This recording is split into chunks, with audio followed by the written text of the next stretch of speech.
Csu-Pueblo Thunderwolves football on 590 KCSJ. Let's head to the field and join the voices of the pack, Jim Brooks and Joe Cervi.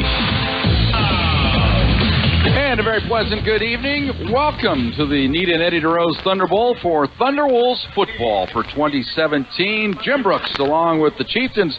Joe Cervi back for another year. And Joe, I can honestly say I am excited about this season. We've got the new scoreboard here at the Thunderbowl, and we've got some old faces back in the lineup for the Thunderwolves, and it's the biggest game of the year, the first game of the year. You kind of like it. Absolutely, and red pants. We got red pants on the Thunderbolts for the first time in history, or at least the first time since the resurrection of the team in 2008. So they went when they say red out, they mean red out. They are decked to the nines in red. And we're going to have a new quarterback for the Thunderwolves tonight. It's going to be Brandon Edwards taking the reins of this offense. Yeah, John Riston didn't want to release that until tonight. He told us both a little bit earlier. We kind of had a feeling since Brandon Edwards was running with the ones pretty much the last 2 weeks. But I know they have some packages installed for A.J. Thompson, some of that Wildcat stuff. And I wouldn't be surprised if we saw Rex Dawson as well, because the kid can flat spin it out of Texas. And the defense looks as strong as ever. They lost some of the guys off the back end of their defense, but the guys they brought in to replace them, they might be just as good, maybe better. Yeah, they had an outstanding camp. You got Brandon Payer in the middle, the RMAC preseason Defensive Player of the Year, and you got Darius Williams on one corner, is as good as there gets in the country in Division II football. He will be wearing number 19 tonight instead of number 20 in honor of Ronell McNeil, who passed away at the end of last season. So Darius will not have his traditional number on, but he'll be wearing 19. And another guy we should mention as we transition back to the offense, Bernard McDonald's back, and that is huge, and it's nice for Brandon Edwards to have him to hand the ball off to. Well, everybody talked about the quarterback. Who's going to be the quarterback? Who wants to hand it off 45 times tonight? I would run the ball until they couldn't run it anymore with Bernard McDonald, Austin Michi, and, of course, somebody we haven't seen in a while, 2 years, Marche Denard, who played on the national championship teams, back into the fold. Looking forward to seeing that. We've got a little bit of an extended interview with John Riston. That comes your way next. The Thunderwolves pregame show continues tonight on 590 KCSJ.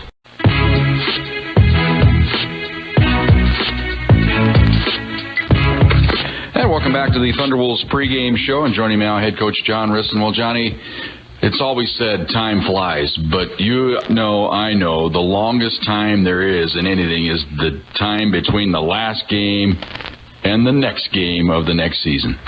Well, especially when we end our season playing the second week of November, when the last 5 years we've been lucky to play over Thanksgiving and on. And so we did have more time this year to reminisce about our 2016 season. Well, and you could have all 22 starters back. You could have the entire team back, but you're never quite sure what's going to show up on the field with this new team. Very well said, Jimmy. I think that there's, as we've all learned in life, there's a theory and reality to a lot of things. And so the theory is that we put in a lot of work, and we've done some different things. We've had new coaching staff. We have new players that get to wear this new uniform, and or this uniform with new red pants that we're coming out with. And so I want them to understand that theory is where we got to execute with excellence and make it a real thing when we are able to go and understand this process of just putting your head down and going to work. Now, what's old is new again in a lot of ways with this ball club. You get Croy back from the injury, Bernard's back, McDonald, Marche Denard back 2 years. He's been gone. So you've got some new pieces, but they're old faces. Well, they are, and you know, if you we've upgraded with those three names right there that have not been with us. And Bernard was only with us with really a total of only 3.5 games last year. And they're 3.25. And then Josh was all out last year, and he's got such a big heart, and he's a really good player too. And then, you know, Marche, he had played as a freshman in our 2014 run, and he's going to be a viable contributor to our special teams and backing up Bernard, and so I'm anxious to see those new guys with a lot of other new young guys that the Thunderwolf fans have not seen, and I think they're going to be really excited about that. Some of the new faces we're going to see are on the defensive side of the ball, especially on the back end, but I think I don't know if it's want to go all the way and say it's an upgrade, but these guys are pretty good. Well, we feel very lucky to be able to have some talent to be able to choose from, and really, I think that like guys like Jamal Sears that played a little bit, Tevin Donnell, was a redshirt freshman last year. Darius Williams has had an outstanding camp. Emory Taylor is just a little pit bull out there battling his tail end off, and then you'll see guys like number 26. Natu, and then number 13, Dominic Cisse, and then our outside linebackers with Trevor Filio, and then Norris Shangola, and we got James Maxey that's coming back. But those guys are all kind of backup rolling, so they're chomping their bits to get going. And then there's some guy named Riston on the defensive front. Michael, we moved him right after really over Christmas time. I had a look at our staff, and we had some tight ends, and I didn't want to be standing to our top 22 players, and so I thought Michael had the ability to go compete to be one of our top 22, and we're going to find out. But he's starting at the right defensive end spot. Well, you've been holding the cards close to your vest, starting quarterback coming into this ball game. I guess we're all just going to be watching that first play of the ball game. So who trots out there? Well, we're gonna start number 14, Brandon Edwards, and it was funny that I was talking to you the other night that you said you realize those other two guys have started a lot of games and won a lot of games, and I didn't look at that in the equation per se. And I wanted to, what I thought gave this 2017 team the best chance to go compete at a high level. Well, I suppose we'll see AJ on a few different packages. Seems like it's been that way, maybe with the Wildcat, or the Wild Pack, as I like to call it. You watch us practice, you watch us go about it. AJ's going to play. AJ's going to have a chance to evaluate that, and Rex is really the guy that has to hold it all together, and when his opportunity comes, he's got to seize it. Well, the running back position, we saw last year how important it is to have depth, and you have depth this year with those three guys. Any one of them can explode and have a good ball game. Yeah, and then Jevin Jordan came on last year, and a little fire plug, juice blocks we call him, and he's done a nice job, but we got to keep two healthy to be special. On this Mines Ball Club, they present some problems, as we found out last year. You found out through history. They've been probably the team that's given you the most problems in your history as the head coach here at Csu-Pueblo, and I expect the same this year. Well, they're well coached, and they're good players, and they really just are tenacious. They're just great competitors. They're guys that just like when you play basketball, you always would jab a guy and do those things and get in their head a little bit. Well, mine's just excellent at doing that. And so we got to keep our composure. And they got really two outstanding offensive receivers, Brody Oliver and Riley Hoff, and their new quarterback. We're going to test and see what he's like. But their offensive line is big, strong, and they're just going to kind of get in the way. And we got to beat them with speed. Well, this is getting long, but it's a new stadium. It feels like a new stadium, new scoreboard, same stadium, new scoreboard, new atmosphere. Well, I think it's a great game day environment now. But what makes a great game day environment is, one, the fans are into it. Two, you feel like you're participating in the outcome of the game, which is so important. And then three, the Thunderwolves win. Let's not forget that. And we need everybody's help to be able to do that. And so this is the start of the 2017 season, and I really like this team. I really, really like it. And so we need the Pack fans to come out and support this. I'm anxious. Let's go get a win. Let's go. Go Pack. All right, Thunderwolves head coach John Riston back with more of our pregame show right after this on Fox Sports Pueblo.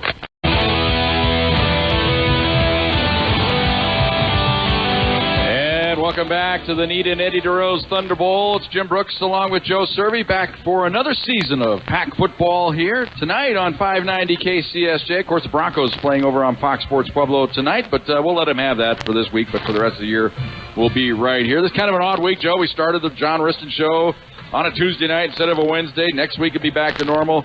Tonight we're starting the season on a Thursday night as we did last year, and it's becoming kind of a tradition, I think, for the Thunderwolves. And I think they like it. I think John likes to start it early. I mean, we all like to start to get a little bit early to get a jump on it. I've seen enough practices in the last 10 years to choke a horse. They're the exact same every week, every day, but it's those details and the attention to details that the coaches show during these practices that make the difference. Plus, it gives you a couple of extra days to get ready for week 2. You get this game out of the way, and then you got a couple of extra days to go over things. Well, there's a couple of guys that still need to heal a little bit. I mean, they're not 100% in full strength tonight.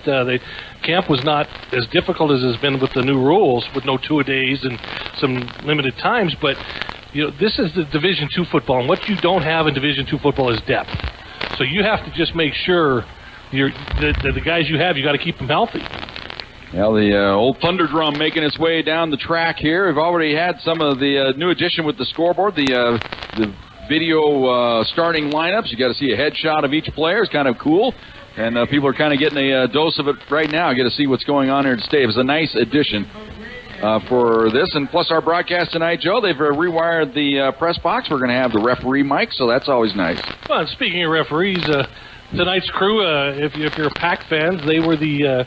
I'm just throwing it out there now because I'm going to have to do it eventually. They were the same crew, most of the same crew that was the Mesa game last year when that controversial ending to the game. So just got to keep that in the back of your mind as we progress. Well, they kind of mended fences last week for the scrimmage. They were here as well. So yeah, they might have, but I don't care. Yeah, exactly. We don't mend those fences, do we? I still have it on my phone. And it's funny. Yeah, me too. I didn't go here. My ties are covering them. Yeah. And I try and be as objective as possible, but they blew a call, and it cost Csu-Pueblo a chance at the playoffs and an outright RMAC championship. So, when the team gets hosed, regardless of what team, I always tend to think about that. We're taking another quick time out. We'll come back here. Joe will give you the keys to victory for tonight's ball game. That all comes your way next. Thunderwolves football tonight on 590 KCSJ.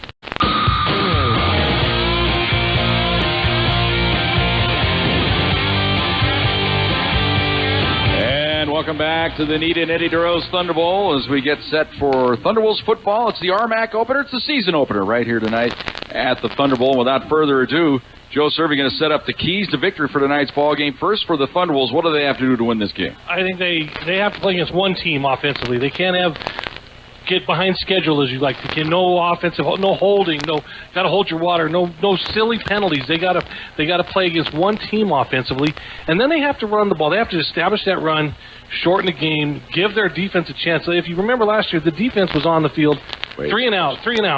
So they were exhausted against a team that threw it all over the yard. So you got to play ball control, run that. You got great backs, an offensive line, run the football and shorten the game. And for the Ore Diggers to come in here and beat the Thunderwolves for 2 years in a row, it'd be their first win here at this stadium. I think since the reincarnation of maybe the first. Yeah, it would be that way. So what do they have to do to win the ballgame? Well, they're going to throw it all over the yard. I talked to Greg Brandon this week, and he said, we're not going to go conservative just because we have a new quarterback. They have 2 talented receivers, so they got to find their way to get the ball into their hands and let them try and make plays. Sets up a perfect matchup. You got these big, tall, strong receivers against maybe one of the best secondary Csu-Pueblo's ever had. And that is a tall order for the Ore Diggers. And, we're in our kind of tight pregame show tonight, of course, with the longer interview with John Riston. Really didn't set up shop about the Ore Diggers a lot, but Joe did mention Justin Dvorak. He won basically what's called the Division II Heisman Trophy, winning the Harlan Hill Award, and that is a monumental achievement when you consider how many Division II football players from around the country have a chance of winning. Cam McDonald couldn't even win it. That's how tough it was to win the award. That great year he had, that just tells you how good he was. And yes, it's a system. Yes, it sets up to throw for a lot of yards, a lot of touchdowns. That's what they do. But you still got to get the ball in somebody's hands and make plays. And we've seen him. We saw him for 3 years. He was as good as there was, and what a great guy too. But Csu-Pueblo, with Josh Croy healthy, Michael Riss and Deion Sizer that front, put a little pressure on him, let Brandon Pear come in and mop him up, and take your chances. Yeah, I think you and I both agree. That's going to be the test tonight for the Orediggers with this new offensive front, new quarterback, hostile environment, first game of the year. You're taking on the perennial power. I mean, it's a tough test for the Orediggers. If they pass this test, you know they're good. Well, without question, and they're ranked 16th in the nation. Not, you know, they're not some, okay, they might be good team. The 16th in the Csu-Pueblo is ranked 12th, and I think that's a fair assessment because I do think Csu-Pueblo is better than Mines coming into the season. I just think they have enough pieces back to where they can make a run. And I'll say this on the air now because he can't do anything to us because he's down there going to try and coach him up. But John Riston is very honest with you and I off camera, off mic, when I put the pen down. And he loves this team. Yeah, he does. He will flat out tell us sometimes, you know, I don't know if I have a good feeling. I got a good feeling. He loves this team, and he can't wait to unleash these guys. Yeah, he would be very, very disappointed, to say the least, if things don't work out. They're playing getting the Thunderwolves ready here. It's a new video that they came up with. Right. We got a peek of that the other night when they unveiled the scoreboard. It's a highlight film with Thunderstruck, which we love. We got a short story when national championship year, Jim and I, we every place we went, for whatever reason, on the road, they played Thunderstruck. And we're like, even in Alamosa, we're sitting there, Csu-Pueblo's warming up to their own home crowd song. And Alamosa, some people just don't get the theatrics of it like we did. Yeah, I kind of get goosebumps thinking about it. And when they play it, you and I'd look at each other, 10 in a row, 11 in a row. Every time they play it. They just didn't get it. At the national championship game, they had it going. So it was just that way. And they're still waiting for the Thunderwolves to come out of the tunnel here. They're waiting for their little song to get done here. And I can tell tonight is a special night. I look down on the field and who they're going to honor tonight, and that is the immediate DeRose family. That's Neta and the kids. That's not spouses or grandkids. That's just Lisa, Mark, Paula, Moke, Mike, and Danny. This is the first game that, without Eddie. Eddie hasn't been around. Yep. You know, it's just it's kind of tough to say that, but it is a fact. There are a couple times last year, I don't think he was in the stadium, maybe once, but he was listening and watching. But this is the first time. And this is the first time he's not been here in person, but he's here in spirit, and he would love this new setup. Let's just go without saying that he would love what's happening here at the Thunderbowl. Well, he'd love the scoreboard because he wanted that one from the start. Here come the Thunderwolves led by Tundra.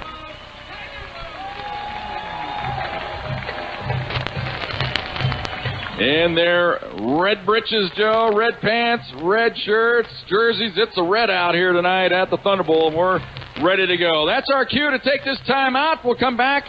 We'll give you the pregame weather conditions. Get you set, get to the starting lineup. That's all coming away here in a little bit. Kickoff at 6 o'clock right here on 590 KCSJ. And welcome back to the Neta and Eddie DeRose Thunderbowls. We get set for kickoff here. Band still entertaining the fans down below, getting them fired up. We'll have Joe keep an eye out there on the field for the coin toss. Right now they are honoring the DeRose family, as Joe had mentioned earlier. They're going to be the honorary captains, it looks like. Let's give you the starting lineups for tonight's ball game. We're going to introduce the starting offense for the Thunderwolves. They'll go this way. Quarterback, it'll be Brandon Edwards. He's a 6'2", 204-pound junior out of Bothell, Washington. Running back, Bernard McDonald. He's a 5'9", 195-pound senior out of Littleton, went to Columbine High School. The fullback, Patrick O'Malley, 6'1", 252-pound senior out of Denver's Cherry Creek High School. The wide receivers, O'Shea Washington, 5'11", 190-pound senior out of Stockton, California. Amon Johnson, 6'3", 200-pound sophomore out of Denver's Cherry Creek High School. And Kevin Riverich, the Pueblo East product. He's a 5'6", 155-pound junior. The tight end, Zach Boyd, 6'4", 248-pound senior out of Fort Lupton. The tackles, Ty McCulley, 6'6", 308-pound senior out of Pueblo Central High School. Keith Head, 6'6", 310-pound senior out of Pueblo West High School.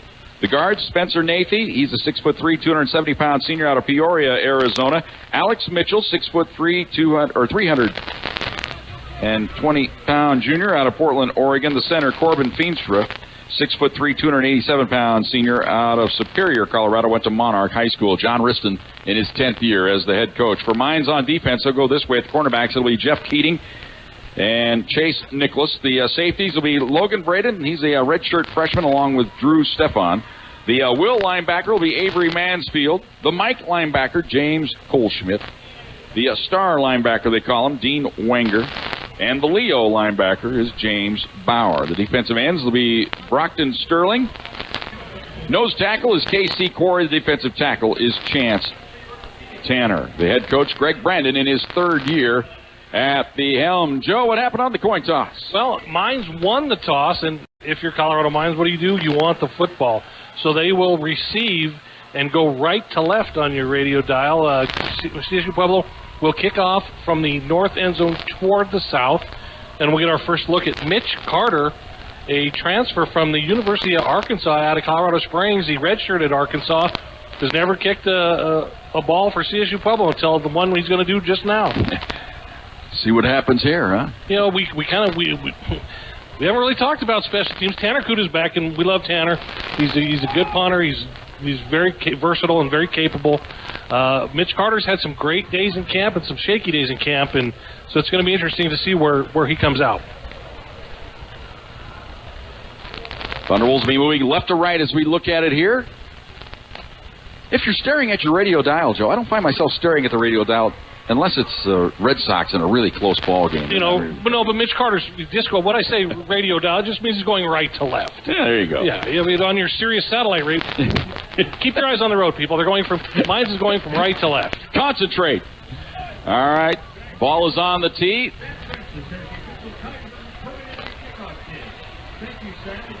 Carter awaiting the signal. Discovery Canyon product, Mitch Carter. And the ball is in the air, and we are underway for the 2017 season. The ball sails into the end zone 1 yard deep, and they will down it right there. Kind of surprising there. Thought they might run it out of there, but instead Brody Oliver says, you know what? 25-yard line isn't so bad. So that's where the Orediggers will start off on offense.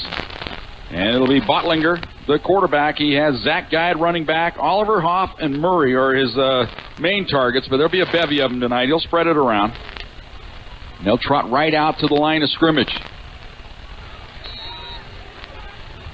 Well, there was talk Josh Croy he wanted to wear number 10. There was talk that he wasn't going to be able to because he couldn't fit in it. A defensive end at number 10, but he's got it on tonight. Yeah, they told me earlier. They squeezed him into it. It's a tight fit. Bottlinger from the pistol. Sends a man in motion, takes the snap, and he'll give it off the left side. Good hole across the 30, 35, 40, up the sideline. And it's a 1st and 10 as a big gain for Zach Guy as he took it off the left edge all the way out to the 44-yard line. It's a pickup of 19 on 1st down. Play the pass, and they run one for 19. Zach Guy did play a little bit last year for Mines, so he's no stranger to the field. And you can see why they wanted the ball. They felt like they had a package ready to go here. Double wide out to each side. Ball's on the left hash mark.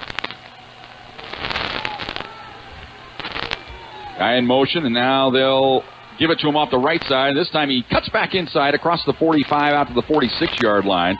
Gain of 2 on the play. It'll be 2nd down and 8 for the Orediggers. Just underway here. Less than a minute into the ball game. No score. Same play, other way. That's that run-pass option. ROP, as we call it. RPO. Well, they call the play at the line of scrimmage. Oliver and Hoff split wide to the right. Now, this time, Hoff's going to come over to the left side. They have 2 backs in the backfield on this set. Now they're going to call an audible as Bottlinger will come up on the line of scrimmage. Now he's back. Takes the snap, and he's going to give it to a guy, and he is plastered. And there's Croy coming into the backfield for a loss of 2 on the play. He'll bring up 3rd down now and 10 as Croy came pouring through there. First look at the replay board up at the Thunderbowl. He was untouched. I'm sorry, but that's the guy you got to block. So it's 3rd down and 10 now for the Orediggers. First test for the Thunderwolves on defense, and 3rd down and long. That was a bugaboo last year at times. Gave up a lot of big 3rd downs. Thunderwolves show blitz off the edge. They roll the pocket right. Flags are down. Pass up the right side. It's incomplete. Legal formation, it looked like, Jim. Maybe only 6 men on the line of scrimmage. And somebody hurt for Mines.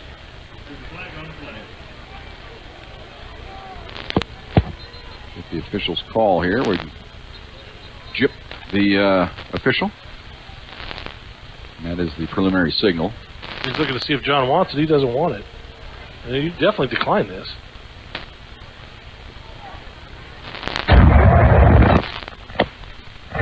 Over the backfield. That penalty's declined. Fourth down. Well, referee Mike coming in hot, Striker. Well, he's winning at the opposite field tonight. I thought they were going to get him to turn around this way. The injured player for the Ore Diggers is up, and it's the starting offensive running back, Zach Guy. As he's up and he's a little woozy. So great first stand for the Thunderbolts defense. Josh Croy in particular. Boy, the way they're helping Guy over to the sideline, that looks like he's probably going to go into the concussion protocol over there because he doesn't quite have all the wits about him. So punt formation here. Austin Toussaint to punt the ball away. And for the Thunderwolves, Lee Riverich back at the 15-yard line. Good snap. Kick is away. It's a good one. Angled toward the left sideline. It's going to hit out of bounds, actually way up the field here, so not that great a punt. They were definitely angling it away. Let's see where the angle is here. And they're going to mark it, it looks like, at the 25-yard line. The referee had left his spot, just relying on the side judge just to come up here and find a spot. He's supposed to stand back there and they kind of angle it out there, Joe, but he just left it up to the side just to go up there and find a spot. And he says 25-yard line. It's approximate tonight, Jim. Brandon Edwards taking his first snap ever under center for Csu-Pueblo at quarterback.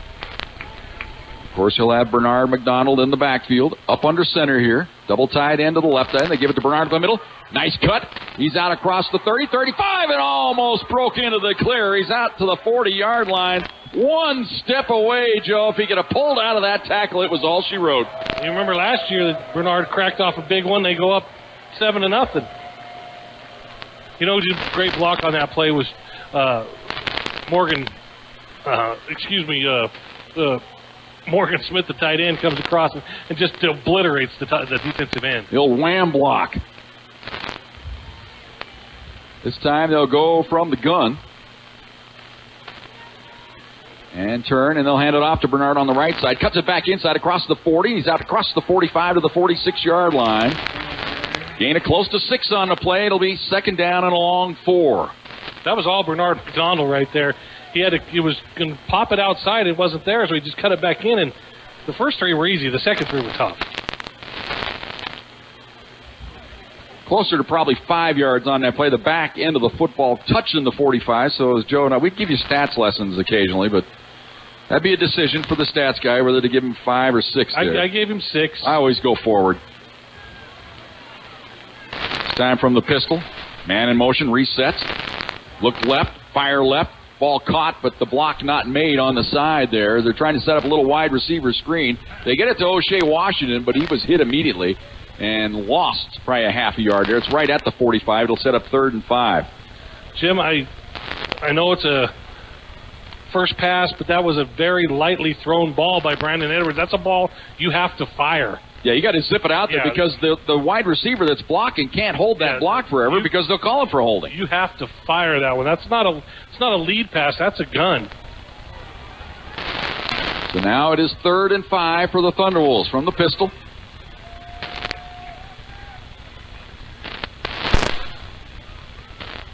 Take the snap, straight drop back in the pocket. Firing, ball caught, first down into Ore Digger territory across the 40 down to the 37-yard line.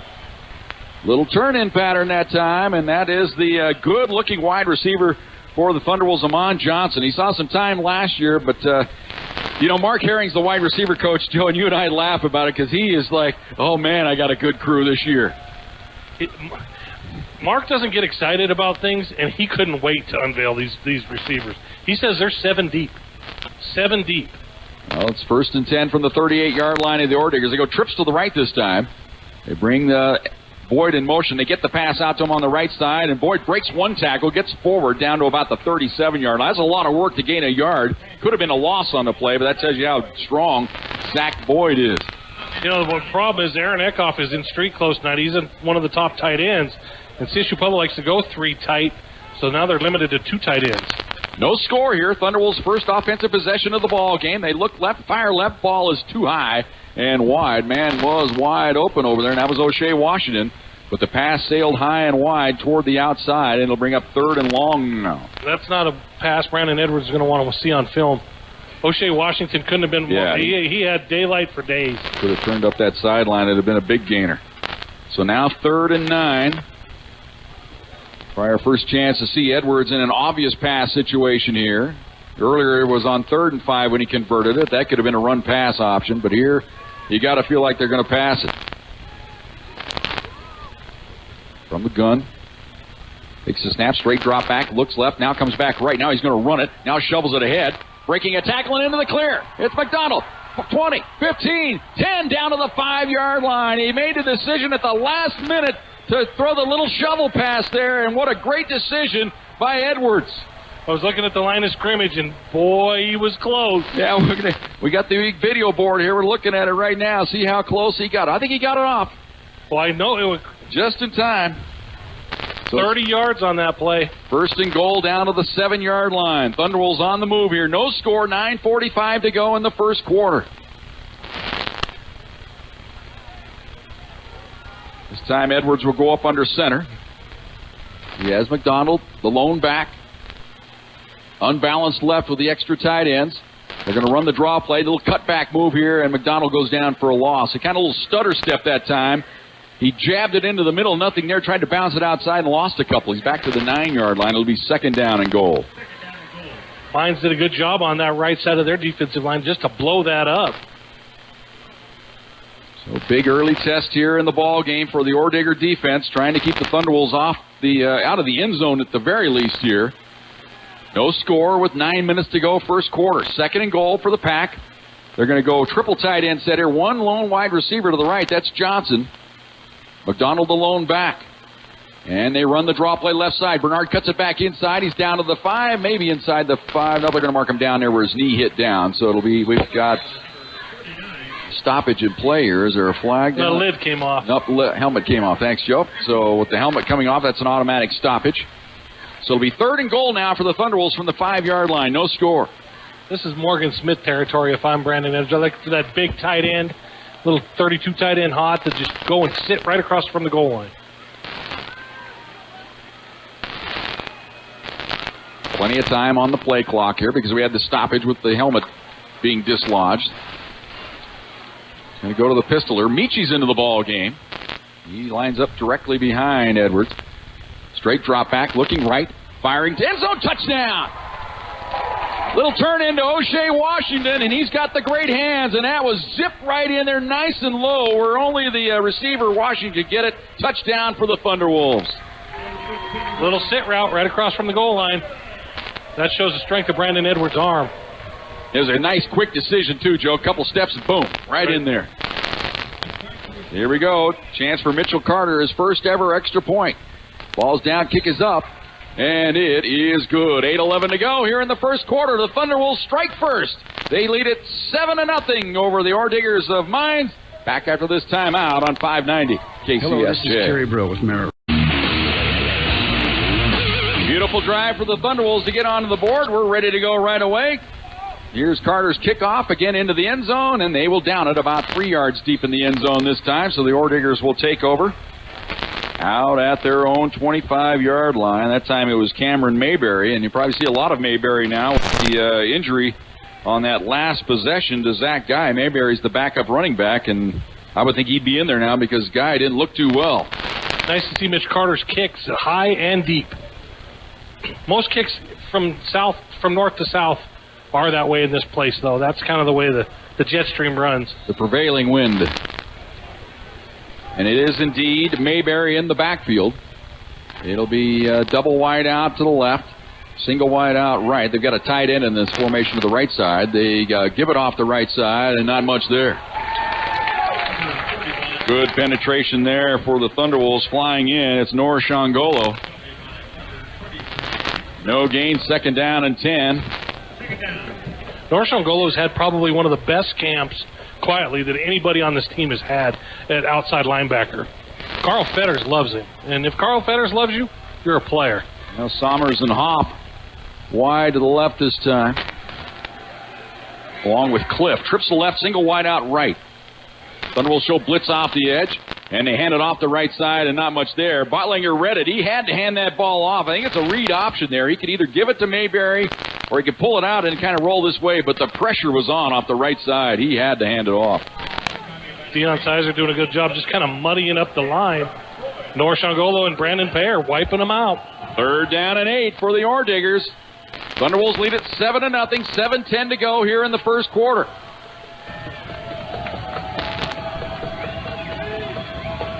Now he'll change the play at the line of scrimmage. Lineman clap saying they've all got it. Now Bottlinger back. He stands at his own 21-yard line, 5 yards deep in the backfield. From the pistol, straight drop back. Looks, fires right, and it's caught. The defender slipped. It'll be a first down for the Orediggers. Ball out to Riley Hoff up at the 39-yard line. He just ran it up the field and then stopped, and the defender for the Thunderwolves, cornerback over there, just slipped. Opened things up. Yeah, it was Tevin Donnell over on that left cornerback position. 3rd and 8, and you give up 12. That's a tough one. So 1st and 10 for the Orediggers from their own 39-yard line. 7-0. Thunderwolves on top. They scored on their first possession of the game. This is the second possession of the game for the Orediggers. That was their second first down of the night. Again, trips to the left. That's the wide side of the field. Lone wide out right. Mayberry, the lone back. Guy is out with an injury. Straight drop back. Pass over the middle, and it is caught. He had to dive down to the turf to make the grab. Just a simple little square-in pattern that time. And coming across the middle, that's Brody Oliver. Picks up 6 on the play. 2nd down and 4. Nothing to sneeze at there, but the pass just delivered a little low and prevented any of that yak, Joe. Well, all the linebackers just were backpedaling with it for Csu-Pueblo. That was the easiest 6 yards of the night. This time 2 running backs in the backfield. They bring one in motion to the left side, and they give it off the right side, and slipping as he comes out across the line of scrimmage is Mayberry. He'll be short of the first down. He had some daylight there, but he kind of tripped over the 45-yard line. Picks up 2. It'll be 3rd and 2. Kind of stumbled over his own feet there, and he had some room. Yeah, on the cutback, it was there. So now 3rd and 2 for the Orediggers, trailing the game 7-0. Sean Odell goes into the slot to the right. He's been lining up some of the time in the backfield. So they go double wide out each side this time. They look over to the sideline to get the play call. The play clock has never started here, at least on this. Yeah, the play clock never started. So that's never good. Mines could just stand there all day if they wanted to. Now the officials put it ready for play. That's kind of weird. So 3rd and 2 for the Orediggers. They bring Odell in motion to the left side of the formation. Straight drop back. They look right, fire right, over the middle, caught. First down. And again, I think that's Riley Hoff this time. And it is a first down for the Orediggers. Flag is down, though. See what this is all about here. Do we get a quick hold on the Orediggers? They're walking backwards. Might be hands to the face. We'll see here. We'll see how hot the referee's mic is this time.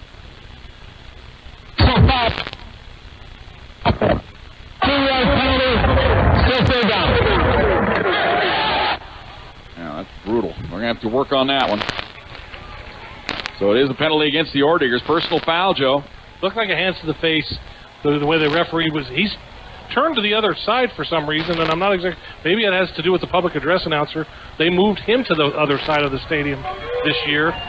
Yeah, Dave Miller's over there. They with the new scoreboard and all of that. So the ball's back to the 32-yard line. They need 17 now. 3rd and 17 for the Orediggers. They trail it 7-0. 4:45 and counting here to go in the first quarter. Bottlinger from the gun. Thunder will show pressure up the middle. Pair looked like he was going to come. Now they back out of there a little bit. Play a game, Jim. Yep. They don't get it off at time. That time the play clock only 25 seconds following the penalty call. So now they'll mark it back inside the 30, back to the 27-yard line. And I think that's Brandon Payer. I think you're right on. I think he bounced around so much they didn't know where he was going. A gap, B gap, he was going to stay home.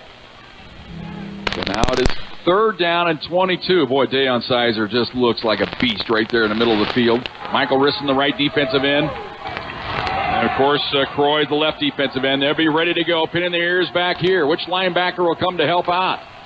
Here on 3rd and 22. Quick pass, right side, it's caught. That was just a concession. Let's get off the field here, not do anything stupid. They get the completion to Odell, but it's a short gain out across the 30 to the 33-yard line. It sets up now 4th down. And 16. And the Orediggers will punt the ball away here with 4:24 to go in the first quarter. Pueblo East zone, Kevin Ribrich back to receive the punt. Saw him a little bit last year as a true freshman as a punt returner. He stands at his own 30-yard line. Punter is Austin Toussaint. He'll stand at his own 19, 14 yards deep. In a rugby style at this time, he angles it up the right sideline. The ball hits at the 36-yard line, inside the 35 down to the 34. Not the greatest punt in the world. About 33 yards is all for the Orediggers, and the Thunderwolves will have good field position from their own 34-yard line to start their second possession of the game, leading the game 7-0. So far, all you can want for the Thunderwolves, Joe. A couple of stops. They've given up a first down or two, but no big damage. Well, Csu-Pueblo's always had a defense that's a bend. You're going to give up some plays. Those guys are on scholarship, too, up at Mines. They're pretty good football players. I know Riston recruited some of them. Edwards up under center this time. They're unbalanced to the left. The extra tight end in that slot. It's kind of like a double slot to the left with a tight end over there. They give it to Bernard up the middle. Cuts across the 35-40. Breaks the tackle. 45, 50. Inside Ordigger territory down to the 46-yard line. Oh, man, he is a touchdown waiting to happen. Great to see Bernard McDonald in full gear. Jim, there's not many that have that burst. He's got that burst. And you can tell he's got his legs under him, Joe, because he's getting that first hit and just absorbing it and breaking out of some tackles here early in this game. He's a little thicker this year. You get a little bit older, he can't shed the weight like he used to, and he's a little bit thicker. 1st and 10 from the Ordigger 46-yard line. This time Edwards up under center. McDonald stays in there, and they're going to give it to him off the left side, directing traffic. Nice cut there across the 40 down to the 39-yard line. Workman like 7 yards that time for Bernard. Just kind of got in there, and Joe put his hand on the back of the lead block and scooted through the hole. Michi will come in now as Bernard will get a little break. Boy, it's nice to have a back like Michi to spell you. Of course, Marche Denard, yet to see him in this game, but he'll be out there. The one thing I was worried about is Bernard McDonald didn't do a lot in fall practice. I mean, he was out, he was working, he practiced, but he was limited so much because they just wanted to preserve his health. This time from the pistol. To bring Smith in motion, the big tight end. Now it's a double slot right. They give it right up the middle to Michi, and he is close to the first down. Boy, he runs with a reckless abandon, Joe, right up in the middle there. He runs hard, and there's a hole there. And he got tripped up, but he gets the first down. But you and I have been Austin Michi fans for a while now, so it's no surprise when we covered him when he played at Coronado High School. 1st and 10 from the 35-yard line of the Orediggers. Thunderwolves already on top, 7-0. High snap, it is handled. Michi up the middle, and he is blasted right at the line of scrimmage. This time coming through there, a nice stop for the Orediggers. Look like the safety flying in there. Actually, the Will linebacker, they call him, Avery Mansfield, as he planted Michi right at the point of attack. No gain, 2nd down and 10. 2:20 to go here, first quarter, 7-0. Thunderwolves on top. Kind of plugged that hole, didn't he? The hole that Michi ran through the first time was plugged that time. It wasn't there. Cole Forsgren wide to the right this time. O'Shea in the slot to the right. Amon Johnson wide left. They roll the pocket right. Looking right. Here comes pressure, and he goes down. Edwards didn't get rid of that ball right away, and he held it that extra step, and that's what killed him there. And he goes down for the sack all the way back to the 42-yard line. Loss of 7. It'll be 3rd and 17. That's a sack he can't afford to take, Jim. This is his first game. This is his first action. Not used to guys laying off. Used to guys laying off in practice. You got to get rid of that football. Well, and then as big and strong as he is, he probably felt like, well, I can break some tackles. But like you said, you're not getting the best full effort coming in there on you when you're playing quarterback in practice. Double wide out left this time. Single wide out right. That's the short side. Smith in motion. Resets. Straight drop back. Here comes pressure. They run the screen pass. Left side. Nice cut across the 40, 35, 30. Look out. 25, 20, 15, 10, 5. Touchdown! Bernard McDonald. A simple little screen out of the backfield. And we got a flag down back here at the 14-yard line. Let's see what this is all about. That flag wasn't there a minute ago, Jim. It wasn't there on the play.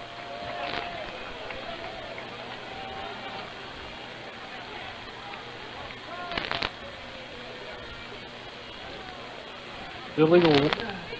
Yeah, blocking the back on the Thunderwolves, but it happened well up the field. Thunderwolves still may get a first down out of all this.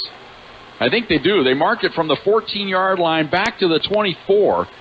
So the Thunderwolves will get an 28-yard gain, actually, minus the 10 of the penalty, but it still results in a first down. So that's the good news. Bad news is you take a touchdown off the board, and it was a beauty. Jim, that flag was not there when Bernard crossed the goal line. Yeah, it was like late laundry, as we like to say. It was not there.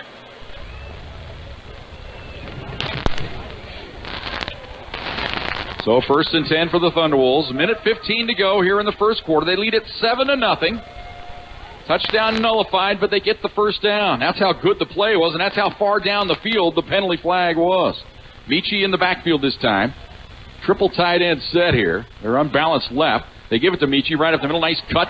Bangs his way down to about the 20-yard line. It'll be a pickup of almost 4. It'll be second down and 6. A little scrum after the play is over here, and the officials stop the clock as, Michi lost his helmet in the melee.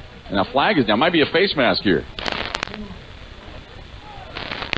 Flag is down at the 23-yard line. And the Pack is walking backward.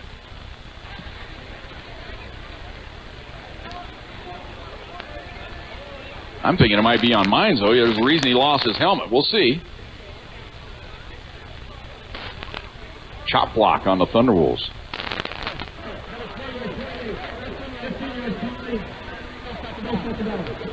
So that's a damaging one because it's going to remain. Well, if it happened on the first down. Yeah, it's got to be first down. It's got to be first down. So it's first and 25 back at the 39-yard line. You heard the referee say, well, at least we could. Our ref mic is not working too well here tonight. You know, you go back to that illegal block. It had nothing to do with the play. Right. Bernard McDonald was at the other side of the field. So it's first down and 25 for the Thunderwolves. Here's a pass down the left side. Wide open. Caught inside the 10. Stumbling down. It should have been a touchdown, and the ball did come loose at the end. They're going to say he didn't catch it. Yeah, Morgan Smith had a hold of it. Then when he went to the turf, the ball fell away. That's probably why he tripped himself up, because he knew he'd lost it. He was wide open. Beautiful delivery there, and he just let it slip through the pause there. That's the one he's going to have. Morgan Smith spent the spring playing for Stan Sanchez and the baseball team. Missed all the spring ball. What are you going to miss in spring ball? But he missed all of spring ball, so he's only got in shape in fall camp. But second and 25 now for the Thunderwolves from the 39-yard line. They lead it 7-0. They're going to run it this time to Bernard. He tries to bounce it outside, and he is swarmed under. He'll lose a yard back to the 40-yard line. So this once promising possession, Thunderwolves thought they had the touchdown, got it called back. Chop block has put them way behind schedule. Now they're out of field goal range. It's third down and 26 from the 40-yard line. This is they're probably going to wait and run the next play at the start of the second quarter, as the clock is going to run down to 10 seconds here. Thunderwolves in no hurry to get it off. So that will be the final play of the first quarter. It's a good start for the Thunderwolves. They lead it 7-0 at the end of one quarter. Thunderwolves football tonight on 590 KCSJ. And welcome back to the Neta and Eddie DeRose Thunderbowl. Thunderwolves facing third down now and 26 from the Ordigger 40-yard line. They lead it 7-0. Bernard McDonald back in the ball game here. He's been spelled a couple times after a couple of his big bursts by Michi here in this first half. Double wide out right, single wide out left, kind of in the slot to the left. Motion to the right side, resetting, straight drop back. Here comes pressure off the edge. Edwards steps up now. He's flush, and he'll run for it. Looks for a block, spins. Oh, and he's twisted down at about the 37-yard line. That was kind of awkward. And it won't be far enough for a field goal attempt, I wouldn't believe here. I don't think... This is where you go for it, Jim, don't you? Well, they're going to punt it. Yeah, you're going to play field position here and try to pin them back inside the 10. Just too far for Mitchell Carter to try a field goal. Well, into the wind a little bit. But this is where, you're not going to gain much. Tanner Kuda to punt it away. Takes the snap. Punt is away. High in the air. This might work. Hits down, bounces inside the 10. It's going to work beautifully for the Thunderwolves. Angling toward the sideline. It'll be down at the 8-yard line. Good job there by Tanner Kuda. He knew where the wind was blowing that time, Joe. He set that high up in the air, and the wind just knocked it down right there, and the bounce sideways down along the 10-yard line down to the 8. So that works out. But the Thunderwolves, of course, boy, you hate to look back later on tonight, a couple hours from now, and wonder what would have been with that touchdown being called back. But they're going to have to deal with it here, and the way the defense has played so far, maybe they can get a quick stop here and get that ball right back in good field position.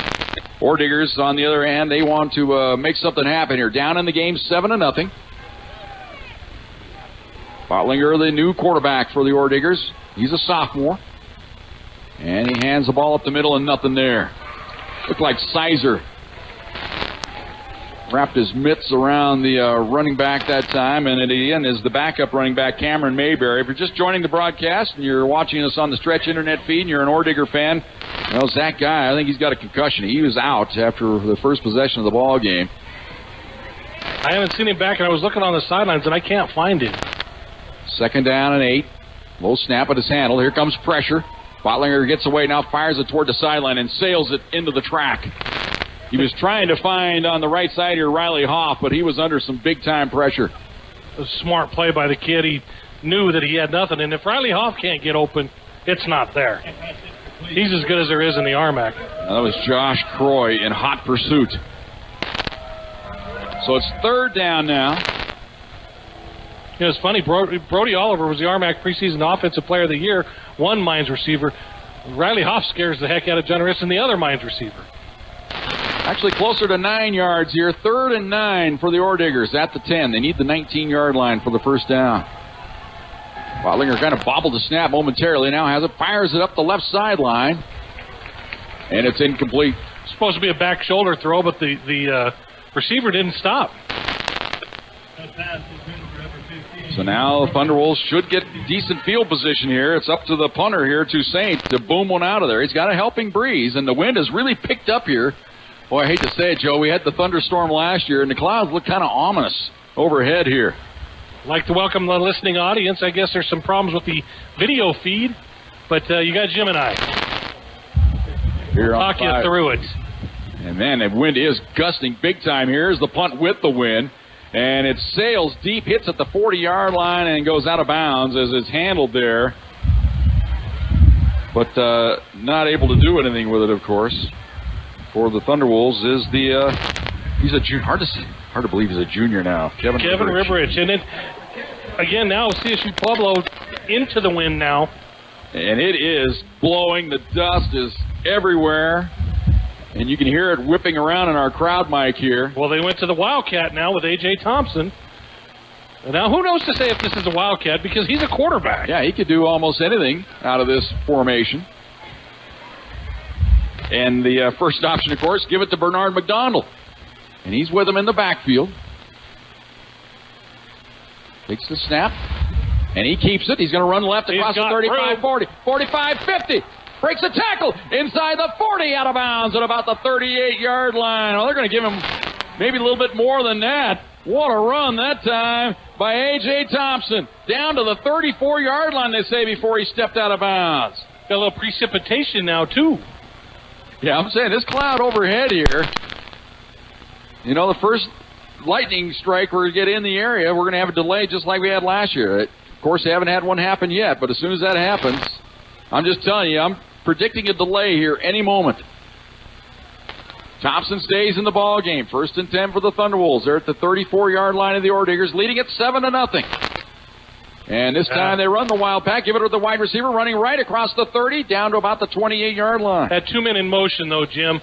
The running back took off, and so did the lead blocker on the right side. That's going to be on CSU Pueblo.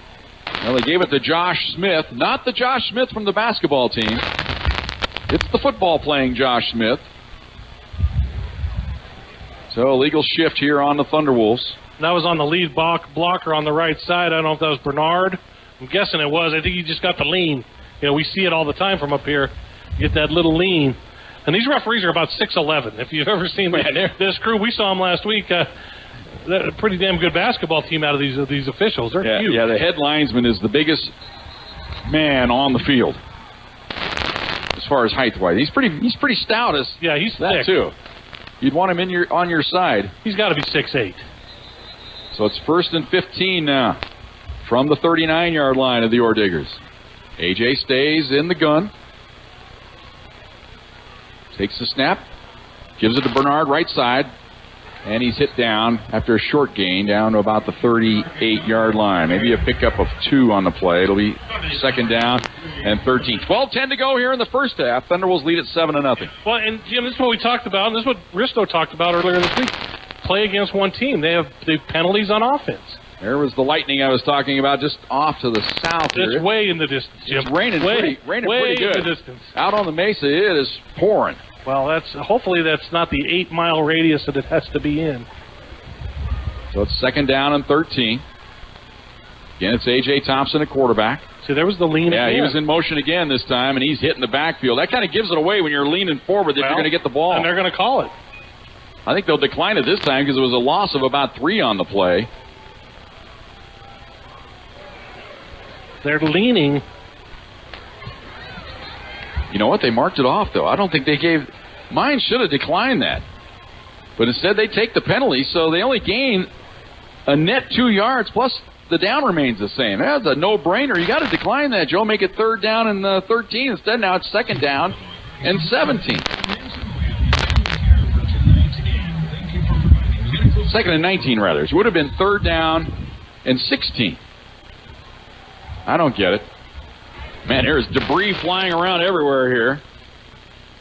Kind of reminds me of old Candlestick Park, Joe. Remember the old days there with the hot dog wrappers? A.J. going to keep it around the left side, tucks it under, and gets forward for maybe a yard. Another stoppage in play here. Do we have another penalty? Maybe a hold here on the Thunderwolves. Officials starting to take over here.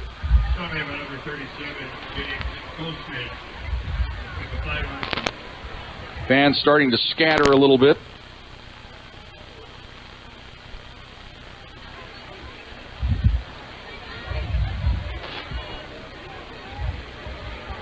Talking this one over. They're going to send him off, Jim. Yep. Going to get our delay here. I'm not sure what the call was. So the players now are heading to the locker room. So deja vu all over again. As a thunderstorm in the area. 10% chance of rain here tonight, and the 10% is camped right over the Thunderbowl right now and in the greater Pueblo area. Just looking at the south, pretty good rainstorm going on across the mesa. I'm looking right overhead. It's a pretty ominous looking cloud. So we're going to get a break here. The Thunderwolves lead it 7-0. And we'll go into our rain delay mode as we did last year, storm delay, here on 590 KCSJ.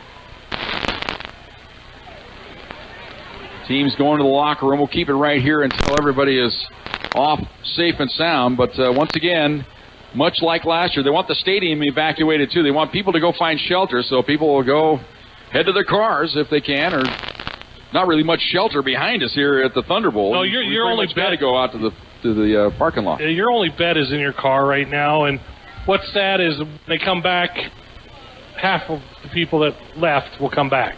Yeah. And that's just too bad because this has the makings of a great game. Well, Thunderwolves leading at 7-0. We have 11-12 to go here in the second quarter. Great start tonight for the Thunderwolves. A couple of big runs by Bernard McDonald. But a lot of penalties, Jim. And John Riston said we cannot put ourselves behind schedule with penalties. They had a touchdown taken away because of an illegal block in the back. Now they're behind schedule here with A.J. Thompson running the offense for this series. And, again, 3rd and forever from their own 43. The players and the support staff filing their way into the field house. To our right, fans now coming up the aisle here. Everybody got to seek shelter. It's mandatory. They make you clear the stadium. Well, and it's at least 30 minutes from the last strike within the distance. So last year, how long was it, Joe? 2 hours? It was pretty long. I know deadline was a problem last year. Well, this is our 4th time, I think, in the third time since I've been brought. I remember we had a delay here one time. The Mesa game a few years ago. Yeah. Early on, there was that rain and ice storm. Right. That was kind of a pain. Yeah, and then I just got a text from Pueblo West that said it is pounding out there and coming this way. Yeah, so we'll have to be looking at our radar here eventually. Joe and I will babysit you here for the next 45 minutes or so. We'll get some timeouts in. We'll get all the spots in. So we can get all in. We can just roll with it.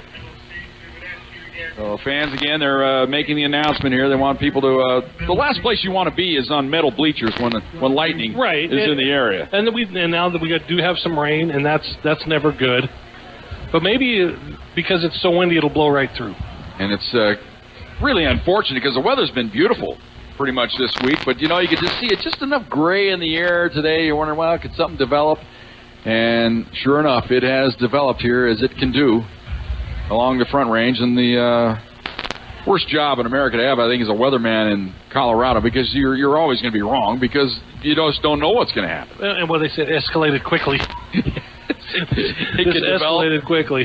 And it is but it can be gone here just as quick. And that's what I'm guessing, is it's going to come and go just as quick. But you have that mandatory 30 minutes. Yeah, that's the thing. The storm could go away, but you still have to wait that long. You got to wait the 30 minutes, and then you got a little time to warm up. So you just start the clock over again whenever you get a strike in the area. So we are under a weather delay here at the Thunderbowl. Thunderwolves lead it 7-0. We'll take this time out. We'll keep it here for a little bit before we go back to regular programming, and then we'll come back later on in the evening when the game restarts. It will restart eventually at some point. But right now we're going to take this time out. Thunderwolves lead it 7-0 right here on 590 KCSJ. We'll see. Mines just went to the sideline, so they look like they're ready. Yep, they've done all they can do. The officials now are kind of looking to the side. They're kind of looking at each other. I mean, this head linesman, Joe and I talked about him. He's got to be 6'8". He's got to be 250. I mean, he is, and he's probably 4'5" of legs. I mean, his upper body isn't. If his upper body was in proportion to those pegs, Joe, he might be about 7'6". But he's also taken over the game. He's made every call so far. It's like, gee, Christmas. That one penalty, when Joe talked about it, all of a sudden, Bernard's in the end zone, and all of a sudden you look back, and then all of a sudden it was like one of those. Right, and the flag was nowhere near the play. Yeah. Oh, they're waiting for the chain crew. Yeah, we need the chain gang. They may be over at the Thunder Zone. Somebody check the Thunder Zone, see if the chain gang is over there. I have some scores around the arm. All right. Mines defense has come out onto the field now. They're getting ready to put the ball down. It will be at the 48-yard line as we get set to go here. Thunderwolves lead it 7-0. 11-12 to go in the second quarter. We're not going to do anything until the chain gang. They're at the 10. There they come. The 15. The 20. Hey, there's not a lot of speed in that back half of the chain gang. The first guy, he's enthusiastic. He's out there 10 yards ahead of him. Well, he knows they're holding up the game. But the three guys trailing behind, well, they know it's, you know why, Joe? They know it's 3rd down and 20. Third forever. Yeah, the other guy had to get a head start because he had to run a long distance. They're just like, run it. We don't care. We're good. They need the 24 for the 1st and 10. The line of scrimmage is the 48, so it's 3rd down and 24 for the Thunderwolves. And they do stick with AJ at quarterback here to run this play. Bernard McDonald lone back. They do run a man in motion. They give it to him around the left side, and he's taken down at about the 45-yard line. And they gave it to Ribberich that time. Now we got another late whistle here. I was just telling Ty McCauley to get back to the huddle. That's all that was. Okay, a little separation or something. Yeah, that was... So you know what? That was second, but there was a penalty, Joe, on that last play before we went to the stoppage. So now it is 3rd down.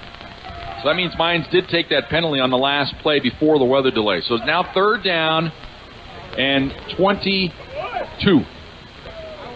Again from the pistol. They get Mines offside, and now the Thunderwolves move in reaction to the man being offside. Well, that should be 5 yards against the Orediggers in the modern way they do things. Well, Ty McCauley wanted that free 5. Yeah. The left tackle. He got it.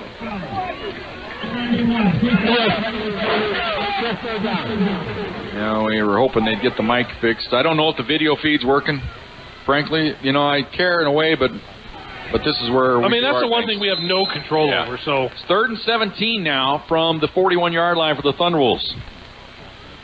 Going to send Boyd in motion. Now he resets. A little extra protection here for AG. Drops back in the pocket. They run the screen pass to Boyd. Puts his head down, and he is pounded at about the 40-yard line. Does lumber forward down to the 38-yard line. They were setting up the middle screen there to Boyd, but the Orediggers linebackers read that beautifully and got in between the blockers and Boyd and able to take him down. So the Thunderwolves had to punt the ball away here. Line of scrimmage is the 39-yard line. Last time they did this, they had an excellent pooch kick by Tanner Kuda. He'll stand just in his own territory here. Takes the snap. Punts away, angles it toward the sideline, high in the air. This is another good one, Jim. Hits down inside the 10, bounces back to the 10-yard line. Hit it at about the 8-yard line. So that's a good job by Kuda. He gets congratulated along the sidelines as well he should. That's 2 of them inside the 10 or better. So now we'll see what adjustments the Orediggers made in that hour and 45 minutes they got to sit around over there in the garage. As I affectionately call the visiting locker room, it does have a big garage door on it. Because it is a garage.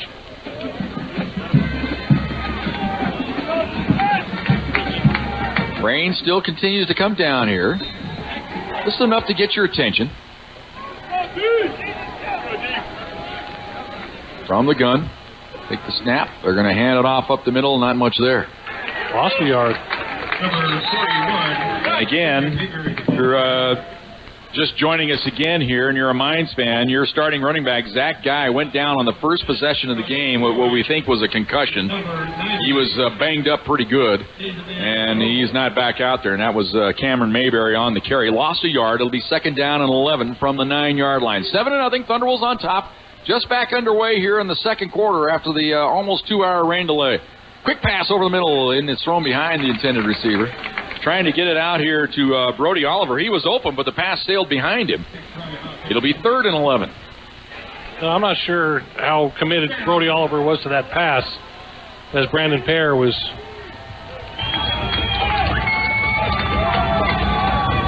barreling in. Crowd that is here making some noise. Students, quite a few of them have made their way back into the student section to our left.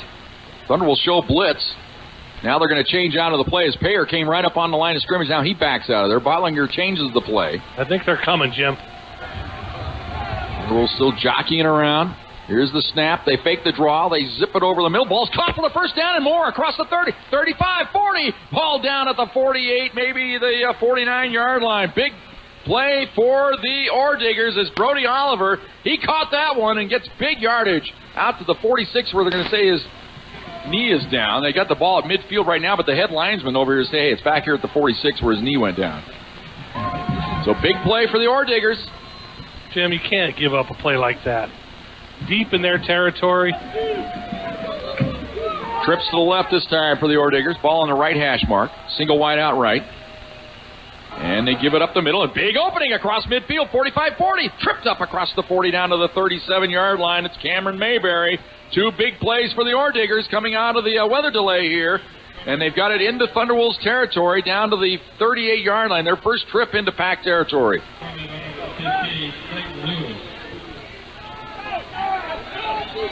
Trips to the left this time. Single wide out right. Again, they give it up the middle. Another big hole. Banging his way down inside the 35 is Mayberry down to the 33-yard line. He'll pick up 5. It'll be 2nd down and 5 for the Orediggers. 8:28 to go here. Second quarter. Thunderwolves lead at 7-0. Looks like they're just crashing down on the nose of Deion Sizer, and the linebackers are getting caught up in the wash. This time they balance the formation. 2 wide outs to each side. Mayberry still the back. From the gun. And they right it up there again into the middle, and Mayberry pushes the pile forward down to about the 31-yard line. It's going to bring up 3rd down and 3 here for the Orediggers. 8 minutes to go, first half. Thunderwolves lead at 7-0. Nearly 2-hour weather delay. Getting the calls in late. Defensive calls. Thunderwolves now press the coverage on each corner. Show blitz off the edge here. Now they get out of the play as Bottlinger comes up on the line of scrimmage, changes things up.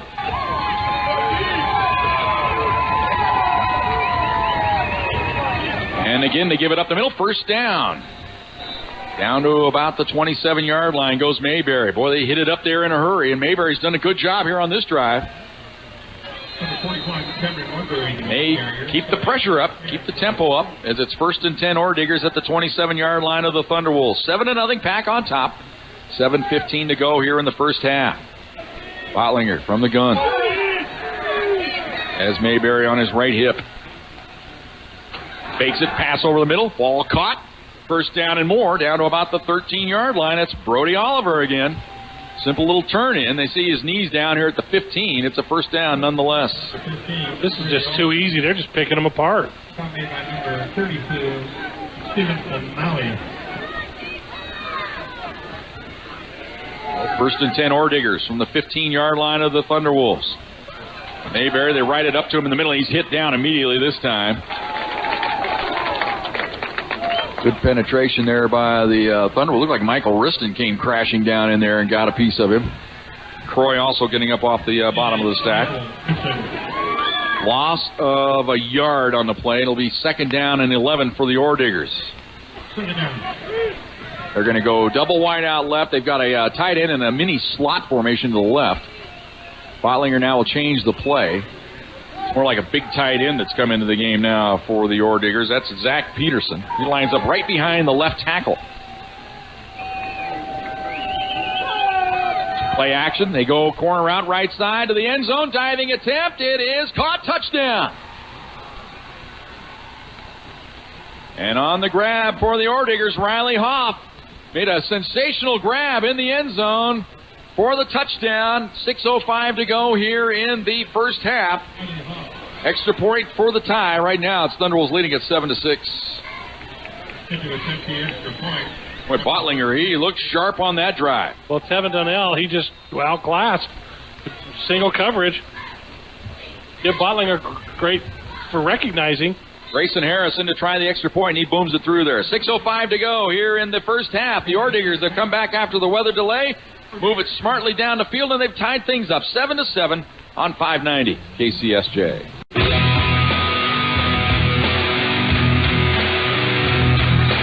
Well, the Thunderwolves had the Ore-Diggers bottled up again, deep in their own territory, but a big 3rd down conversion got them out to around midfield, and they take it right on in. See how you respond now to adversity. That was just way too easy offensively. It looked like whatever Mines did in terms of adjustments, they did with their coaches. They angle the kickoff. It's taken at the 10, 15, out across the 20 to about the 21-yard line. That was Donnell on the return there for the Thunderwolves. He just got flat burned on that touchdown pass. It was laid out. The sophomore out of Fountain Fort Carson High School. Brandon Edwards back in at quarterback now. So it's 1st and 10 Thunderwolves from their own 21-yard line. Ripperich to the left. Psych O'Shea wide to the right. O'Donnell alone back here. Extra tight end on the left side of the formation. They give it to Bernard up the middle. Cuts out across the 22, 23-yard line. Picks up a couple on the play. It'll be 2nd down and 8. I think Mines feels like they have been awakened. Yeah, they've been given a little bit of a mulligan, haven't they? Yeah, a little bit of a break. That sluggish start that they had early, and it seems like they've been awakened. Well, if you go to Mines, you're used to staying up late, Joe, cramming, yeah. So... late night, another late night for the Ore-Diggers. And you know there was some guy in there that knew meteorology or astronomy or whatever. He was boring the team during the break. 2nd down and 7 here as they mark it to the 24-yard line. Up under center is Edwards. Atmospheric engineering. Fake to Michi, straight drop back. Looks, he's going deep up the right sideline. Going for it all. Got to be a flag. Flag comes down, interference. Trying to get it to Amon Johnson there as the pass not quite there, but that enabled, when Johnson tried to come back for it, the defender ran right over him. Well, and people got to realize this isn't a spot foul like the NFL. It's a just 15-yarder. Yeah. Or a spot if it's shorter than 15. So 15's the max you can get, I guess we should say. And that was an easy call. It just never turned around for the ball or Yeah, Johnson was in the clear. But the pass a little underthrown, but when he stopped to adjust to the pattern, the defender ran right over him. So the ball out to the 39-yard line here. 1st and 10 Thunderwolves. 7-7 our score. 5:11 to go here in the first half. After a nearly 2-hour rain delay. Lightning delay, more or less. Ribbert's wide to the left this time. They're going to go to Michi off the left side this time, and they got that one all bottled up. Lucky to get it back to the line of scrimmage. It'll be 2nd down and 10 for the Thunderwolves there. Looking at Bernard McDonald down here. He was being attended to by the training staff. You know, Bernard always is a little dinged up. You got to make sure he's all right. They're checking the strength in that right shoulder is what they're doing. Because they had him hold his arms out to his side, and then the trainer tries to pull down as hard as he can. He just brought it right down on the right side, so he's got a nerve problem there. Roll out right by Edwards. Stops, looks, pumps, fires ahead. We're going to say he was out of bounds? Yep, shoved out of bounds there, trying to get it to Morgan Smith. The other tight end for the Thunderwolves. So it'll be 3rd down and 9. I think one thing I've noticed right now with Brandon Edwards is he's got to make quicker decisions. You know, those are passes that will not develop because the defense is moving as well as the offense. You got to decide and go. So it's 3rd and 10 now for the Thunderwolves here. Forsgren and Washington go to wide to the right. Johnson's wide to the left. From the gun this time. Edwards takes the snap. Straight drop back. Looks. Now steps up in the pocket. He'll be sacked. Back at the 37-yard line. Nobody broke free. And now we get a little pushing and shoving here. As I tell you what, Mines is going to try to impose their will right now. As they gotten themselves back in the ballgame with the score and their defense gets a stop. They're feeling it. Loss is back to the 37-yard line. A loss of 2 on the sack. It'll be 4th down. Thunderwolves at the punt the ball away. You know, this isn't a line that gives up a lot of sacks. That one, they just the pass pro wasn't there. Kuda stands back at his own 25. Gets the punt away. End over end job. Fair catch called for. Oh, and bobbled, but handled at the 26-yard line. That was not a clean grab, but made it nonetheless. So that's where the Orediggers will take over. They got to feel like this is great field position after starting the last 2 drives from inside their 10-yard line. So now it's on the Thunderwolves defense here after this game now tied with, we've got 3:49 to go now here in this first half. Orediggers could put a pretty big stamp on this game right now if they could go march another one down there. Going into the locker room. Bottlinger, he's hot right now. And they give it up the middle, and the Thunderwolves defense pretty stiff on the play as Mayberry gets it out to about the 28-yard line. Picks up 2. It'll be 2nd down and 8. Well, Jim, they're not doing anything fancy, and whatever passes he's throwing, he's already doing from a 7-step drop that he's already in. There's no pass rush whatsoever to get to him. 3:30 to go here in the first half. 7-7 is our score. Bottlinger again. Thunderwolves show blitz along the edge. They give it off to the right side, and again, it's Mayberry banging his way out to about the 30-yard line. Another pickup of 2. It'll be 3rd down and 6 now for the Orediggers with 3:10 to go here in the first half. 7-7 our score. The offensive line of Mines is doing a great job of keeping out penetration. The Csu-Pueblo's not getting any penetration. Trips to the left, single wide out right. Ball is on the right hash mark. Bottlinger now makes the play at the line of scrimmage. They make their adjustment. They make their call. Mayberry adjusts to his right hip. Here on 3rd and 6. Takes the snap. Straight drop back. Zips it over the middle, and it is deflected and intercepted. 40-yard line. 35-30. Down to the 25. 20, and hurtling out of bounds at about the 18-yard line.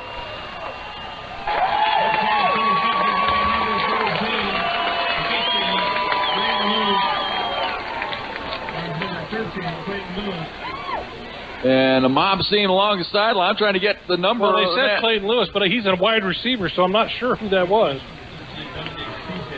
No, that's Donovan Cisse. Yeah, it's Cisse. Dominic Cisse, the senior corner out of California. And he was Johnny on the spot there on the tip drill, on the deflection, and returns it down to the 17-yard line of the Orediggers. So just like that, quick change. But you know what that was, Jim? That was pressure on the quarterback. Edwards from the gun. Michi is the back. Straight drop back. Looks left, fires to the end zone. It is caught by Michi. Touchdown! Michi just came out of the backfield and worked his way up the left sideline, up the numbers, and Edwards right on the money for the touchdown. So just like that, Thunderwolves quick strike, and they lead it 13-7.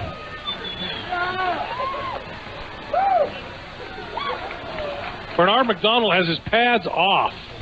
Yeah, he's got a stinger. He's got a shoulder problem. I watched him do the drill on him, Joe, and he couldn't hold his left arm up. Extra point try. Ball's down. Kick is up. And it is good. 2:23 to go here in the first half. Thunderwolves get the turnover and the one-play drive for the touchdown. They lead it 14-7 on 590 KCSJ.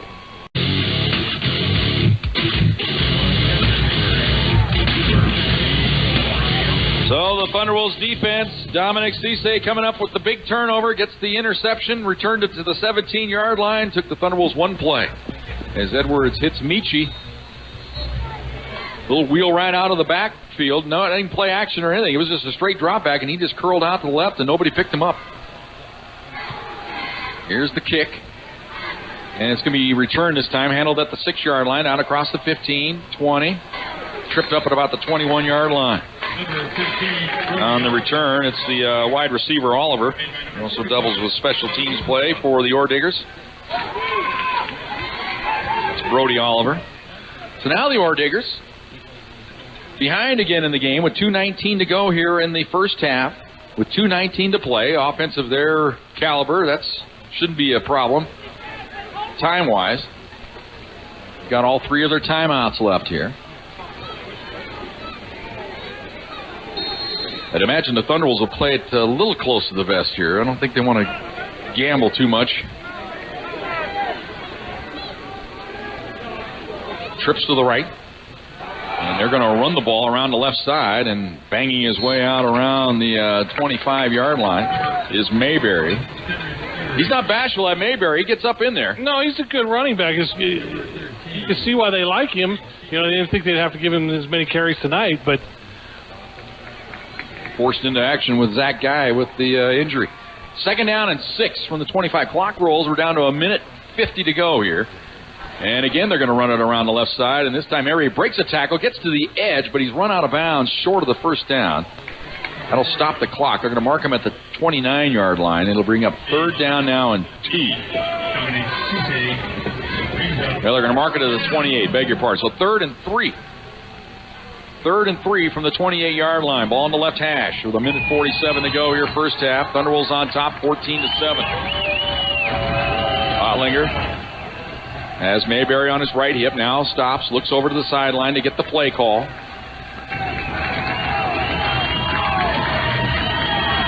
Fans that are here making a lot of noise here on 3rd down. We'll show blitz.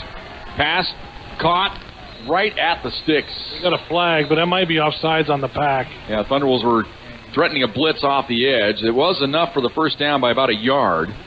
And they are waving it against the Thunderwolves, so it'll be a 5-yard mark-off. I guess you'd take the penalty here because it'd be more yard. It'd be 1 more yard.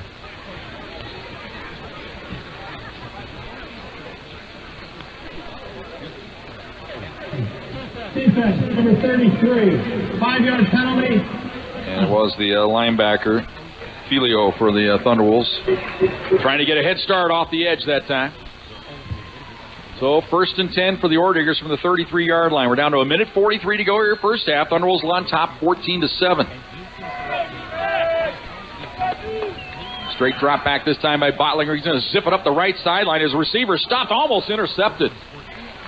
As the wide receiver cut off the route, and it was Darius Williams. He kept on running, had his hand on it, couldn't haul it in. Of course, Darius tonight wearing number 19 in honor of his old ex-teammate, Ronell McNeil, who passed away back in January, I think it was. December, January. Yeah, they got the 19 on their helmet too. Darius, he's going to be upset with that one because that was big time money right there. So it's 2nd and 10. Double wide out each side. Ball's on the right hash mark. Bottlinger takes a snap. Quick out to the right side. High pass. It's caught, but it was out of bounds. The intended receiver on this right side was the touchdown maker, Riley Hoff, but he had to go up in the air to grab it, and then he lost contact with the field of play. So now it is 3rd down and 10 from the 33-yard line. 1:31 to go, first half. Thunderwolves on top, 14-7. Bottlinger has double wide out each side. Signals he wants the snap, straight drop back. Now shuffles around in the pocket, zips it up the right sideline, goes for it all, and nobody is there. Well, Hoff stopped again, Jim. Instead of running with his quarterback, he tried to come back to him, and Bottlinger was already going to chuck it. He was committed. So I tell you, that was good coverage down the field that time by the Thunderwolves defensive backs. He had nowhere to go with it. So punt formation here as it, with 1:24 to go. Ribbert stands at his own 28-yard line to handle the punt from Austin Toussaint. Toussaint, soft. Oh, they almost got it. They did get it. It is partially deflected. It goes straight up in the air. It crosses the line of scrimmage. It's going to be about a 9-yard punt at the 43-yard line. Jim, I was like, it sounded like they partially blocked it, and they did. Well, you look down to the sideline to see who they're congratulating, and they're just all congratulating each other. And I'm thinking on the play, if I had to guess who blocked it, I would think it was Dylan Albrandt. It was we haven't talked about Dylan Albrandt. He's a backup linebacker. He's from Canyon City. And they really like him here at Pueblo. They really think this kid has a chance to be really something special. He's got a good full head of hair. That's always a good sign. 1st and 10 at the 42-yard. Well, Joe and I have hair envy. Edwards takes the snap, straight drop back, looks, fires up the right sideline. He's going for it all, and it is incomplete. Oh, you got to make that catch. That ball was perfect. Come on, Sharp. Sammy Long. Yeah, that ball was perfect. Jim, you don't get better throws than that. Yeah, Sammy Long, the 4th. A long lineage of Sammy Longs. 2nd down and 10 for the Thunderwolves. 42-yard line of the Orediggers. They lead it 14-7. Trying to cash in here, then get that ball first to start the second half. Bring a man in motion, the left side of the formation. That's O'Shea. Edwards steps up, fires left. Ball caught on the sideline and falling out of bounds at about the 35-yard line. And it was Riverich on the grab, and it'll be 3rd and 3. Should be 3rd and 3. Yeah, they got 4th on the sticks over there. Yeah, it's third down. Now they change it back. Geez, that'll be enough to throw you into some confusion. 3rd and 3 at the 35-yard line. Welcome to CU, Missouri. Exactly. Now they bring Michi in. He's going to line up right behind Edwards here from the pistol. Could run it here. Oh, Michi had a head start there. They pass it right side, and the ball's caught, but retreating. Might have given up the first down there. Yeah, you can't do that. You got to catch and go. But they do give O'Shea a fortunate spot there. He had the first down by plenty. He reversed, and now the officials come to conference. Let's see where they're going to mark it here. I think he's short by about a foot. He gave up the first down. Now Thunderwolves will take a timeout. I think they got it. We're 55 seconds to go here in the first half. We'll take a quick 30 with them. Thunderwolves on top 14-7 on 590 KCSJ. It fell off.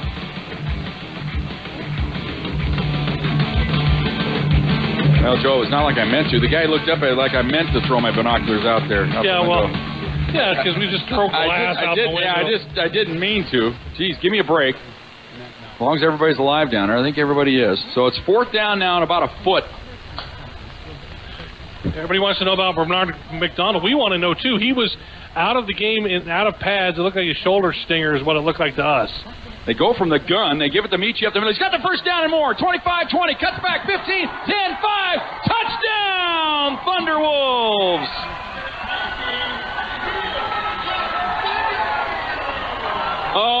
Austin Michi. Well, it's nice to have an insurance policy like him, Joe, as he is getting his chance again here tonight with another injury to McDonald. And he busted that one right up the middle. Beautiful cuts.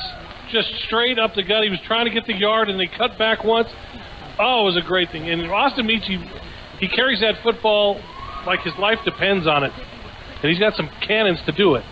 Ball down, kick is up, and it is good. 42 seconds to go here in the first half. Thunderwolves extend the lead to 21-7. Thunderwolves football on 590 KCSJ.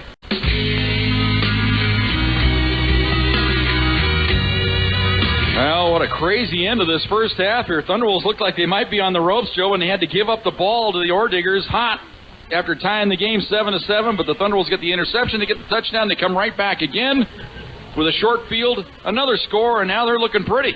Well, mine's the equalizer touchdown they made look really, really easy. And the Csu-Pueblo gets the pick, and there you go. Here's the kickoff. And with the heavy weather, the kick's not traveling as far. Taking it to 5, 10, 15, 20. This is Oliver. You just on don't the want to left side, and he goes out to about the 25-yard line. Thank you very much. No worse for the wear, and they're not putting me in cuffs. So you see who brought him in? Yeah, when I saw the lawman bringing my when I opened the window, folks, my binoculars were leaning against the window, and they fell out the window. And I'm hoping they didn't clobber somebody on the head, but I got the business from somebody down there below, looked up at me and told me I was number one. You know, I'm sorry, I didn't mean to drop my binoculars out the window. So it's 1st and 10 for the Orediggers from their own 25-yard line with 37 seconds to go here. And they are just going to hand it off up the middle, and he's clobbered. Hello, Brandon Payer. Payer and Sizer had a nice little sandwich right there as they gave the ball to Mayberry up the middle. They may call this good. Yeah, I think that kind of gave it away there, as they just wanted to run a play and say, you know what, let's go regroup in the locker room. And Dion's fan club got some family out there. Do it again, Dion. Down to 7 seconds to go. 6, 5. Will they even run a play? Well, 1 second. No, they will not. That is it. That completes the first half of play. It was a great finish for the Thunderwolves. We had an hour and 48-minute rain delay, lightning delay. Came back. Mines got the equalizer, but the Thunderwolves closed it out with 14 straight points. We're going to have a 10-minute halftime here. Thunderwolves on top, 21-7 on 590 KCSJ. And welcome back to the Neta and Eddie DeRose Thunderbowl. Thunderwolves lead at 21-7 here at halftime. A short halftime. Band performed about half the time of our normal halftimes here, 20 minutes to the Thunderbowl. But when you have an hour and 48 rain delay or storm delay, I'm not sure. What was the exact, Joe? 2 hours are saying exactly. Okay. Guess when you had all the warm-ups and stuff, that's what it ended up being. So here's a quick look at the first half here. Thunderwolves scored first. O'Shea Washington caught a 5-yard touchdown pass from Brandon Edwards. Thunderwolves led it 7-0 with 8:11 to go in the first quarter. Then we had, of course, the 2-hour lightning delay. And Mines would come out after the rain delay, after the Thunderwolves turned it over, punted it to him, pinned him down inside the 9-yard line, but the Orediggers would convert a key third down. Got the ball out around midfield, eventually take it on into the end zone. Ended up being a 10-play, 90-yard drive. Riley Hoff on the 16-yard grab from Ben Bottlinger tied the game up at 7 apiece. Thunderwolves then took advantage. They got an interception by the newcomer, Dominic Cisse, senior out of Long Beach. Went to Cal. He's a transfer and paid off big with the interception. Returned it all the way down to the 17-yard line. They take the Thunderwolves one play from there as Austin Michi hauled in a 17-yard touchdown pass from Brandon Edwards. The extra point was good by Michael Carter. Made it 14-7 Thunderwolves at that point. And the Thunderwolves got a quick 3-and-out, got the ball back, and actually blocked a punt, as it ended up being only a 9-yard punt for the Orediggers. Thunderwolves took it over at the 42-yard line. It would take them 4 plays. It was a 4th down conversion as Austin Michi ripped off a 33-yard touchdown run on 4th and a foot. And he took it on into the end zone. The extra point was good, made it 21-7 Thunderwolves at that point. Come back, we'll have the second half. It all comes your way next. Thunderwolves football on 590 KCSJ. Back to the Thunderbowl. Kickoff sails into the end zone. Thunderbolts will take over at their own 25-yard line. A.J. Thompson getting the start here in the second half, and he runs it up the middle, breaks one tackle, and gets it out to about the 28-yard line. Well, Jim, the best part of that play, they only got 3 yards on that, is the fake handoff went to Bernard McDonald. So he's back in the game. He's back in there. So, again, we had a short halftime, only 10 minutes, and then they didn't waste any time. As they said, wind that clock, let's go. So we missed the kickoff, but you didn't miss anything. You just missed a kick going on into the end zone. Yeah, no problem. All halftime should be 10 minutes. Second down and 7 now for the Pack from their own 28-yard line. Double wide out left, one wide out right. Again, from the Wild Pack, looked like motion on the left side. It is on the Thunderwolves. That's on Kevin Ribberich. That's a false start. And, you know, that's one of those things when you're playing wide receiver, they're going to hand the ball up the middle, and why are you false starting? That's Kevin to be the first one to tell you. Well, if Kevin stood next to this linesman, like talk about an eclipse. Well, and the headlinesman went to the other side. They switched at halftime, so they don't have to get chewed out by the same team over for each half. So, and this guy's probably 6'5". The other guy's 6'6", 6'8". Second and 12 now for the Thunderwolves from their own 23-yard line. A.J. stays in at quarterback. Signals he's ready for the snap. He takes it. And he's going to run it again around the left side. Tries to break a tackle. He's in big-time trouble. And he's tripped up. Gets it back out across the line of scrimmage. Maybe back to the original line of scrimmage if they're generous. Looks like they're going to mark him at the 24, though. So a gain of a yard will be 3rd and 11. Good pursuit by Mines defensively. Nobody bought that fake, and A.J. had 5 white shirts stringing him out. Well, we're assuming this is just part of the plan here with A.J. starting the second half. It is a little curious that he starts the second half like this. But well, and that deep in your territory. Yeah. So 3rd and 11. Double wide out right. Johnson in the slot to the left. Bernard alone back. You're going to roll the pocket right. Good block. Pass up the right side, and it's right on the sticks at the sideline. Incomplete. They say he was juggling it on his way out of bounds there. That's probably the best pass that we've seen in the career of A.J. Thompson. When he's rolling right, throwing it right, and he was right on the money with that time, but just bobbled over there on the sideline. I'm getting lots of tweets and questions about Bernard McDonald and A.J. Thompson. People, that's just part of the plan.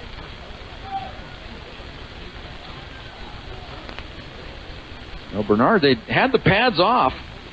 Whatever they did, they got him ready to go. Oh, a good rush on the pump, but he gets it away, and he zooms it out of there, and it's over the defensive back, and it goes inside the 30, and it'll be down at about the 28-yard line as the deep back that time to receive the kick just whiffed on it there as Oliver saw the ball sail over his head. That's how good the kick was from Kuda. I'll tell you right now, one of the MVPs of the game so far has been Tanner Kuda. Yeah, he's pinned him deep inside the 10 twice, and that time he just kicked it right over the top of the receiver. That's flipping the field right there. Close to a net 50-yard punt. I guess about 47 when you do all the math there. Punter math. That's the fun math. That's the kind you need algorithms. So Bottlinger at quarterback has trips to the right. That's the wide side of the field. He's going to roll the pocket right under a little bit of pressure. Now looks back down the middle of the field. He's got his man open, but he sails it over his head as Oliver got behind everybody that time. But it's almost like the defensive safeties that time for the Thunderwolves didn't believe he could chuck it that far, and he did, but he actually overthrew. Well, Darius Williams, if there's a guy who can gamble on this defense, it's Darius Williams, and he almost got burned because he stopped running and the ball was still in the air. That was close to the old 72-yard touchdown is what it was. Second down and 10 now for the Orediggers. Same formation, trips to the right. Single wide out left. Thunderwolves lead at 21-7. And they're going to give the ball off the left side. A nice run out across the 35, 40, up the sideline. 45, 50. Flag comes down. We're going to get a hold here on the Orediggers. As the wide receiver, David Sommers, on that play, had too good a hold of the defender of the Thunderwolves. That's what opened up the play for extra yard. And Sommers now pleading his case. That tells you he is the guilty party. He's pleading his case with the side judge over there. It's 2 yards past the first down, so it'll be a 12-yard gain and then a net 10 yards on the penalty here.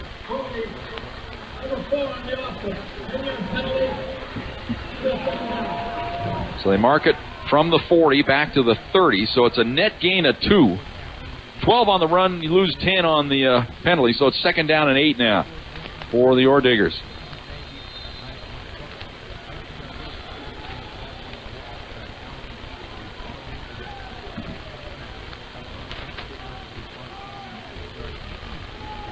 So again, trips to the right here, the wide side of the field. They adjust Mayberry. They give it to him off the right side. He cuts it back inside, runs right in. Looks like Brandon Payer, I think, got him there. Jim, the thing that's amazing to me is Mines has not changed anything up. Yeah. They've run the same formation the entire game.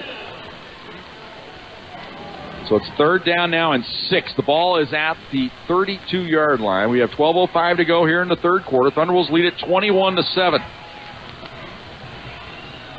Bottlinger balances the formation this time. Double wide out to each side. The ball's on the left hash mark still. Now they bring a man in motion to the right side. Now the Thunderwolves adjust. They're going to blitz off the edge. Here they come. They pick it up. Pass is caught right at the sticks. It'll be a 1st down. They've seen that one on film. But Brody Oliver did a great job there. Like Darius that time was blitzing off the edge. As soon as he brought the man in motion, he made a beeline for the quarterback, but they picked him up. So it's a 1st down out to the 39-yard line for the Orediggers. 21-7, Thunderwolves on top. First possession of the 2nd half here for the Orediggers. Oh. Nice run to the outside, breaking tackles. Mayberry stays in bounds, but he's out close to the 45-yard line. Initially, it looked like that might go for a lot more, but good closing speed there for the Thunderwolves defense. Sizer getting over there to help out. And that's impressive from the nose guard. When you say that, that's a nose guard getting out there to make the tackle on the perimeter. That's how gifted this guy is. 2nd down and 4 for the Orediggers. Ball on the right hash mark this time, so they go trips to the left. They like to go trips to the wide side. And they give it again up the middle to Mayberry. This time the Thunder will stack it up for no gain. Maybe, well, they're going to push the pile out maybe to the 46. So we'll call it a gain of a yard. It'll be 3rd down and 3 with 10:45 to go here, 3rd quarter. It's as if they're trying to set him up, Jim. They've run that same formation, that same play, and then he takes it out of the belly and chucks it. Odell now going to go to the right side here in the slot. He goes in motion a lot, though. So double wide out each side. Ball's on the right hash mark. 3rd and 3. Thunder will show blitz. Here they come. Pass is deflected away. That guy was Sean Golo coming in there off his linebacker position, coming in on the blitz. And if you're not going to get to the quarterback, Joe, what do? You get your hands up. Exactly. Sean Golo, he's been one of those guys, and you notice him.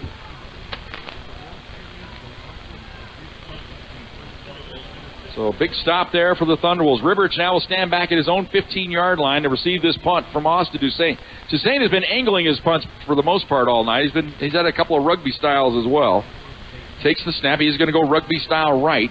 And he says a low liner, but it's caught by Ribberich and tries to break that first tackle, but he's taken down at the 23-yard line. Now we got a little pushing and shoving, a little scrum after the play, and we got an injured Oredigger here as somebody got hit. Now whistles as they try to separate the players here, and now we got an injury timeout called for the injured Oredigger. Couldn't quite tell who it was. He had a 4, but I couldn't read the other one. We won't guess from any further from that. So 10:06 to go here in the 3rd quarter. They're looking at looks like the right knee. It's never a good thing. Hopefully it's just maybe a bruise. But he is in a lot of pain, that's for sure. And now the injured player is getting up, and we can identify it now for the Orediggers. It is Dean Wenger, junior out of Queen Creek, Arizona. Thunderwolves like to recruit that area. Brandon Edwards now back in at quarterback. This little rotation. And Wenger now is he's walking off with purpose. So that tells you might have had maybe a stinger in the quad there, right above the knee. Or they get a little nervous, when you feel something, and you wonder if it's more serious than it really is. Edwards from the pistol. He has Michi with him right behind him this time. Going to run the screen pass left. It's wide open. Michi across the 25. Nice cut. 30. Nice move there. 35 up the sideline. Out of bounds at about the 38-yard line. Austin Michi. He's a thing of beauty.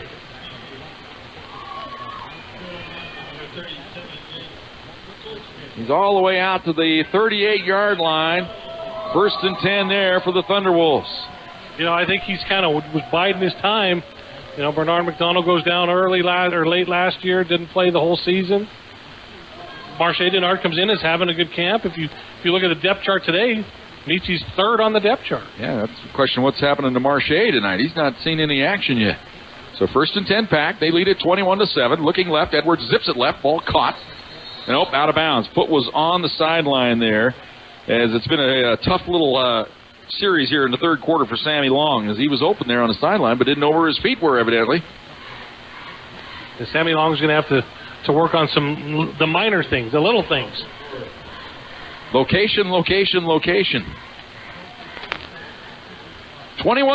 Thunderwolves on top. They led it 7-0 early. We had the lightning delay about 4 minutes into the 2nd quarter. It lasted 2 hours. Mines came back, scored right away. Thunderwolves answered with 2 touchdowns late in the first half. Boyd in motion, now resets on the left side of the formation. They run it to Michi up the middle, trying to wiggle his way through there, and he's hit right at the line of scrimmage for no gain. Maybe a yard if they give him the forward progress, perhaps to the 39. We'll see when they unstack things here. They are going to give him the 39, so it'll be 3rd down and 9. Washington and Johnson check back in the game. Smith, one of the tight ends, comes out as well as Long. Brings up 3rd down. I feel like kind of a big play here for the Ore Diggers on defense to stay in this ball game right here. Just to settle the ship for them. They were kind of marching, and all of a sudden that pick turned the tide. Double wide out right, single wide out left this time for the Thunderwolves. Kind of a stack on the right side. Looks like Forsgren's in the game. Straight drop back by Edwards. Steps up, fires it right. Back shoulder throw, caught, 1st down. That's a nice catch. That's got to be O'Shea Washington. Back shoulder throw that time by Edwards. Joe, you might explain to our listeners that haven't know what a back shoulder throw is. It looks like an underthrown ball.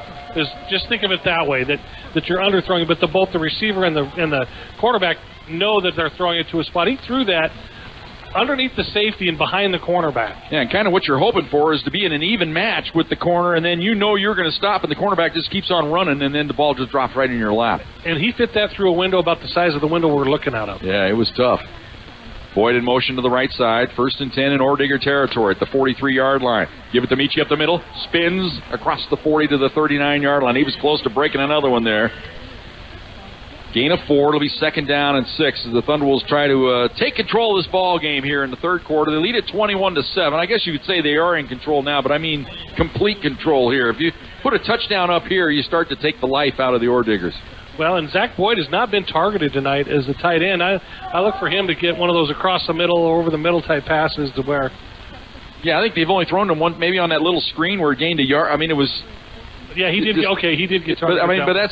But that's not even like a target, you know. It's just like, excuse me, throw. Play clock down to 2. And they do get it off. I'm not sure they did get it off, but they let him. Edwards fires it over the middle. There's your man. Caught. 1st down. At the 28-yard line. Right on cue, Joe. I'm telling you, he knows when he's going to get the ball, that's for sure. Big tight end, Zach Boyd. Always remember his big touch. Look. Oh, flag down for a little jaw jacking, perhaps, in the. See what this is all about. Oh.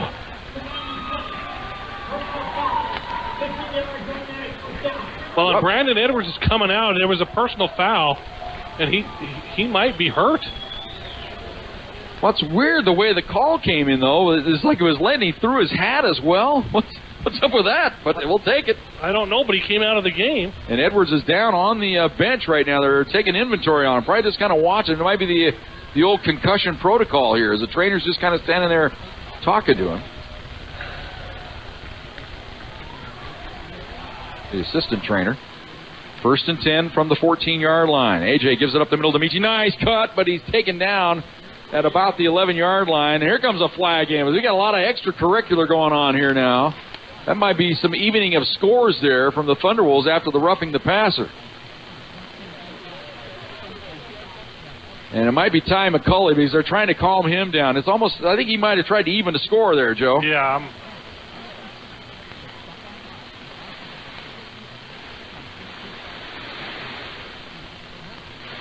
Yeah, we're just going to give up on our referee mic for the night. It's just not working. I don't know if that was a hold. Or are they going to go 15 and call it a personal foul? That's a big one. No, that's only a hold. Oh, wait. Yeah, that's the 15er. They've marked it all the way back to the 27-yard line. So it's second down. So the play counts. It's a dead ball. Personal foul is what it was. It was a 3-yard gain and then the 15-yard mark-off. Here's handle left side. Michi, nice cut inside the 20. And then there's Ty again banging his way as he moves the pile forward. Michi down to the 20-yard line. Number 25, Logan Braden, picks up third down. So it'll be third down now for the Thunderwolves from the 20-yard line. They are in field goal range here. A lot of pressure to put on your newcomer kicker, though, Mitchell Carter here. Well, Brandon Edwards is now up off the bench, and he's not being treated anywhere. I wonder if his helmet came off. But I think they were just kind of looking him over, making sure everything is all right. He must have passed all the tests, and he'll be ready to go. And AJ takes the snap, but we got a motion. Illegal procedure here on the Thunderwolves. False start. You know, Joe, for even all the good things here tonight, it still has that feel, doesn't it? First game of the year. Yep.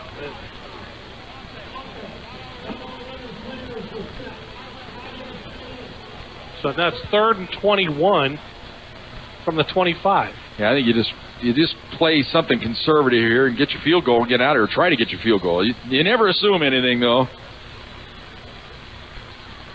Unless it's our old buddy Kyle Major, who was so kind to us during the weather delay. His kind words.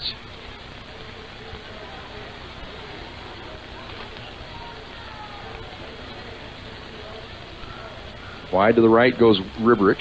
Now they send O'Shea Washington in motion to the right. Straight drop back. AJ now steps up in the pocket. He fires to the back of the end zone. He's got his man. Touchdown! Lamont Johnson. Johnson got behind everybody, and A.J. Thompson drilled it. I mean, that might be the best pass I've ever seen A.J. throw. That was the old frozen rope. It's almost like a surprise. He said, man, he's open. I got to get it there. And did he fire a fastball? That was Amon Johnson, was it not? Yes. That's what I have. Guess we could have looked at the replay board, but that's what I had. And now we got a stoppage. There's a kick sails through the uprights, but the flag came in first.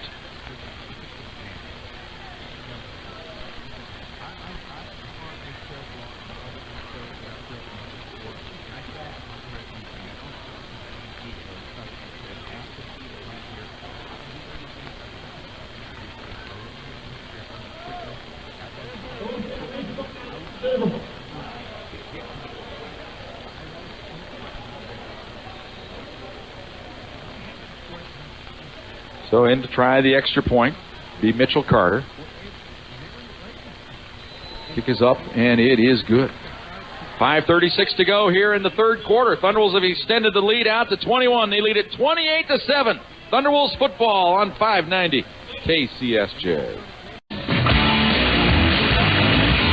Ordiggers back, take the kickoff, and the Thunderwolves have great coverage as they pin their man down inside the 20 at the 16, maybe the 15, where they say his knee was down. But great coverage. Another good kick tonight by Mitchell Carter. And the Ordiggers will take over at their own 15-yard line, down now 28-7. You know what? A.J. Thompson, Joe, he's had a lot of times just, say, forget about it. It's just not going to happen here. But he refuses to give in and quit. And he's such a likable guy. If you ever spend time with him, he lights up a room. He just really does. And the teammates love him. And they give the ball at the middle. And breaking one tackle, getting forward for a couple yards, is the running back Cameron Mayberry. I really like this Mayberry guy. But, Jim, I don't know. They have not done anything different yet. Well, they had some success on their lone touchdown drive is when they were almost play action, then zipping it over the middle to Oliver.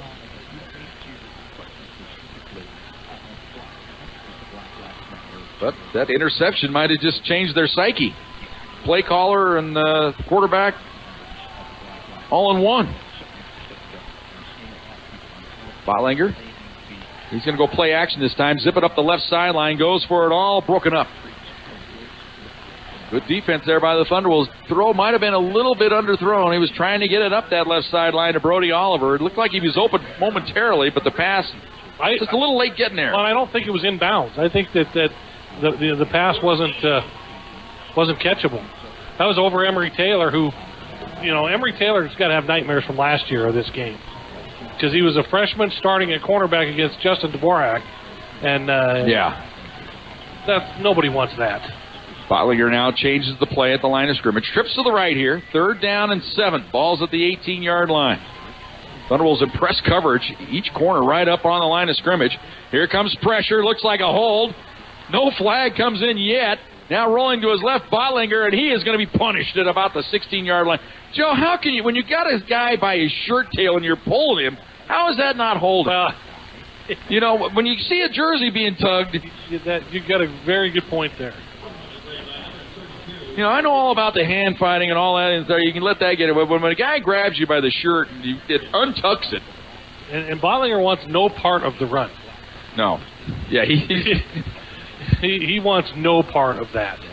Rivers stands now at his own 47-yard line. They were punt by Toussaint. He's been going rugby style. This time he's going to go conventional right up the middle. Not a very deep kick. Rivers takes it. Oh, nice move there, and it pays a price. But he's fearless. He got it across midfield down to the 47, maybe the 46-yard line. About 7 yards on the return. He was going for a lot more there. Got an injury here on the return. I think that's our buddy from Amarillo. I think that's Draper. Comes up a little gimpy. He has total disregard for his body, so... Tanner Draper, of course, homecoming for him next week as we make the trip down to Canyon, Texas, just outside of Amarillo, about 20 miles south. That'll be a week from Saturday. It'll be a 5 o'clock kickoff over on Fox Sports Pueblo. Tanner Draper had both shoulders redone in the offseason. And Thompson stays in the game. He gives it up the middle to Michi, and he bangs his way forward. And I do mean bang. That's what he likes to do. He gains 7.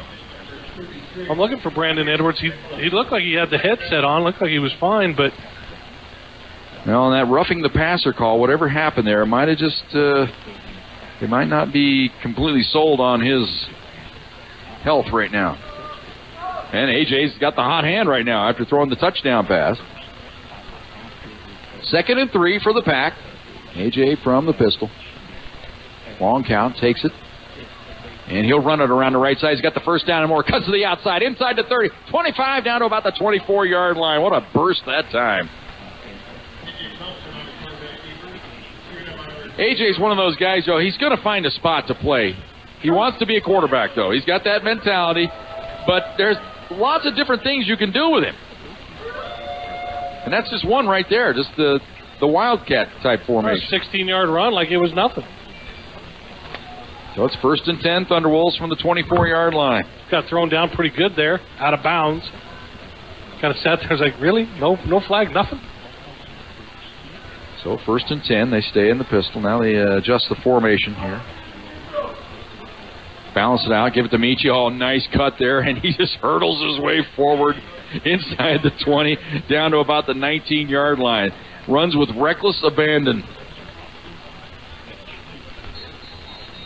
When Austin Michi was a junior and senior in high school, Jim and I saw him play at Coronado, and we go, this is a guy that needs to play for Csu-Pueblo. Yeah, because you just knew with his size, he's not going to get a look anywhere with the big boys, but he had that kind of talent. And, you look at him out there with all those big guys out on the field, he looks kind of small, but when you get next to him, Joe, that guy, he's put together. Yes, he is. He's like a fire hydrant. They just showed, I was just watching the video of the Csu-Pueblo touchdown from Thompson to Johnson, and Jim, there was nobody in coverage on Amon Johnson. They just got behind everybody. Injured player for the Orediggers here. It's like Tyler Mahan as they escort him out of the ball game. Looks like he's okay, though, with the trainer right with him, so they pay extra special attention to those head injuries. Here's Michi, kind of stumbled this time. He's hitting the backfield. Gets it back maybe to the line of scrimmage. Might have lost about a half a yard. It's going to be third down. We're going to call it 6. Ball game marked at the 21-yard line. That play just was not going to work. Mines did a good job of blowing that up. 28-7. Thunderwolves on top. 2:20 to go here in the third quarter. Thunderwolves led it 7-0 early. We had the weather delay. Mines came out of the weather delay, scored right away, tied it up. Thunderwolves got 14 quick points late in the first half. Got an early third quarter touchdown, and that's where we stand right now, looking for more. AJ from the pistol. Has Michi right behind him here on 3rd and 6. Straight drop back by AJ. Looks, fires, going for the end zone again. Up for grabs. It is caught. Is he inbound? Touchdown! And this time it's the newcomer for the Thunderwolves. It's the other Josh Smith. Not the basketball Josh Smith. He's the football Josh Smith. He's out of Everett, Washington. And he hauled that one in heavy traffic, but again, AJ just zipped it in there. That's just trusting your wide receiver right there. Fired in there, let him make a play. High snap, they get the ball down, though. The kick is up, and it is good. More on the touchdown when we come back. 1:52 to go here in the third quarter. Thunderwolves lead at 35-7. Thunderwolves football on 590 KCSJ. Orediggers take the kickoff from the 5 out across the 15-18-yard line again. Spirited coverage by the Thunderwolves. And coming out of there celebrating after the stop, Jamal Sears. He's still sprinting up the sideline. Jimmy, you talk about pinning your ears back? They're in pinning your ears back territory right now. Well, and John Riston came over when the offense, they always come down right below us here, the offensive lineman. And John came over and added a little extra speech to him, telling him, don't take any of that you-know-what fertilizer from them and keep taking it to them. Yeah, John's in that we can't beat anybody bad enough mode right now. 1st and 10 from the 18-yard line. Bottlinger. Low snap, but he handles it. He's going to hand it off the right side. It's going nowhere. Maybe a yard or two to Mayberry. But the Thunderwolves, like you said, Joe, Bottlinger has showed no ability to really run the ball, kind of like Dvorak. Dvorak, you always had to worry. You had to account for him. But the Thunderwolves, they're just running right by him now on that ball fake. He doesn't want to run. He's going to put it in your belly or he's going to throw it. That's it. Yeah, so there's no chance for the read option run. No, he's not going to run it. So it's 2nd down and 8 now from just outside the 20-yard line. Bottlinger straight drop. Now he's going to throw the screen right side. It's caught. Nice cut there. And out across the 20 to about the 23-yard line. But good pursuit by the Thunderwolves. And Mayberry caught it. Out in space, as we like to say. That's the first time we've been able to say that, Joe. Out in space by the boundary.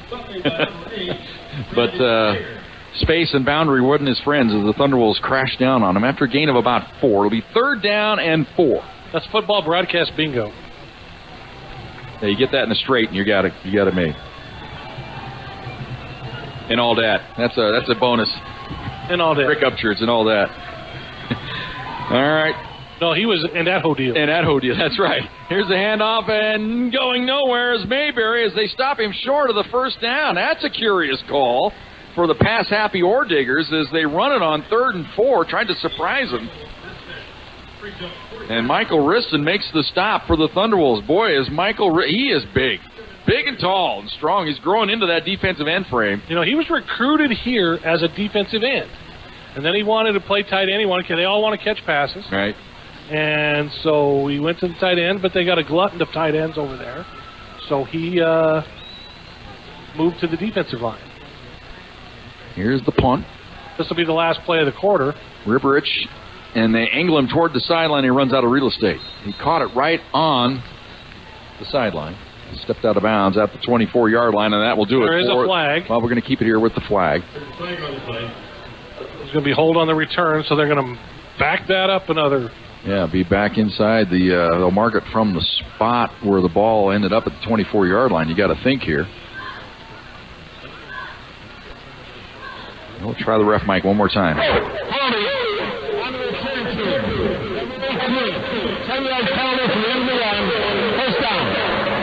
Yeah, we got 3 weeks to cure that. 4 weeks, actually.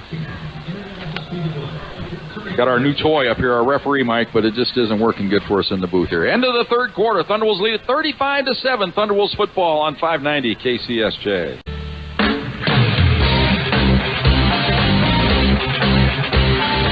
And we're back at the Thunderbowl here. Thunderwolves leading it 35-7. Marche Denard now. And Denard spins forward right back to the line of scrimmage. So first action for Marche here since back on the national championship team. Left the school, went back to Phoenix. Kind of a little self-inventory, kind of a walk in the wilderness, like you say, although it wasn't the wilderness. Just wanted to get things straight. Called John Riz and said, hey, you know what, I want to come back. I want to play now. John says, all right. We loved his family. Every time we go on the road somewhere, they were there. They had his own little posse down in the stands. Remember when we were at New Mexico Highlands, there had to be 30 or 40 of them. Right. Oh, look out from behind. A.J. hit, but he gets the pass away. It's caught. Morgan Smith, the big target, gets up the sideline. He's out across the 20 to about the 21-yard line. He'll be 3 yards short of the first down. Morgan Smith, he's one of those guys, when I say guys that are put together, Joe, he isn't put together. He was sculpted, I think, wasn't he? He was, and like I said, he sat out the spring, but he didn't really sit out. He played baseball for Csu-Pueblo, played a little first base, DH'd a little bit. Probably didn't see as much time as he had wanted to see, but it's not a sport you could just pick up and go. Yeah, exactly. So third down here for the Pack. A.J. from the pistol, takes the snap, looks left, fires left, caught, first down, it's Ribberich. He's across the 30, it's about the 33-yard line. Ribberich takes a heck of a hit. But he knows it going in, that's the way it's going to be. He's known it his whole football career. Even back in high school, he was the littlest guy on the field. But he just loves playing the game. So first and 10 Thunderwolves out to the 33-yard line. We're down to 13:35 to go here, fourth quarter. Thunderwolves on top, 35-7.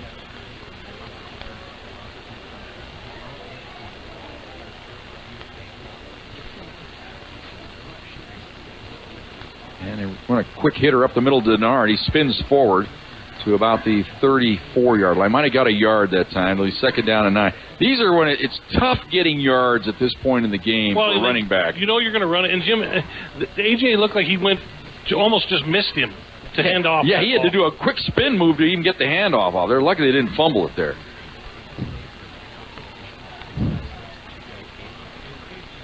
Josh Smith checking into the game now, and he'll line up to the left side.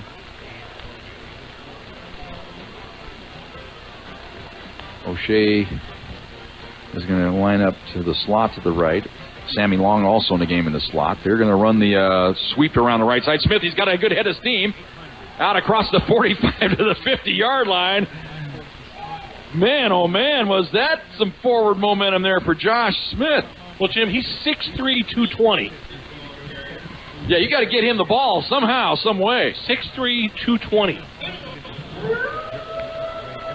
And all those people who didn't come back, hopefully they're listening or watching on the internet. 35-7. I think if he could score 57, like last year, he would.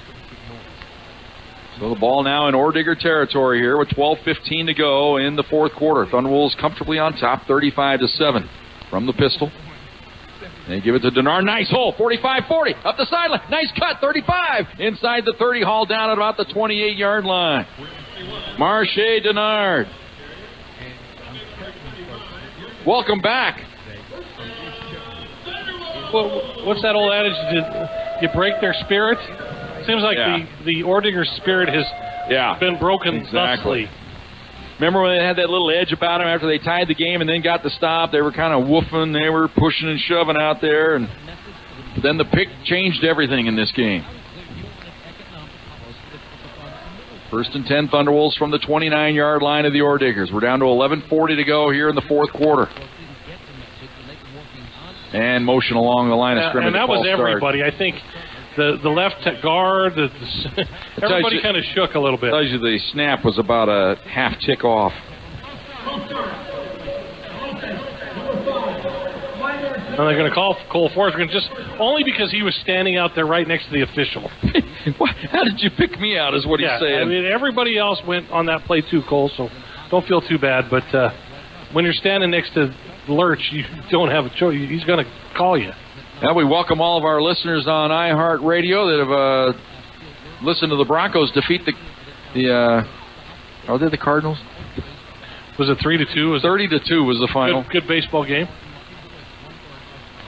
Low snap and handled somehow. Oh, nice cut by Marche. Gets to the outside. Oh, he bangs forward. Breaks tackles inside the 20. Down to about the 18-yard line. Marche Denard. That was a start, stop bowl.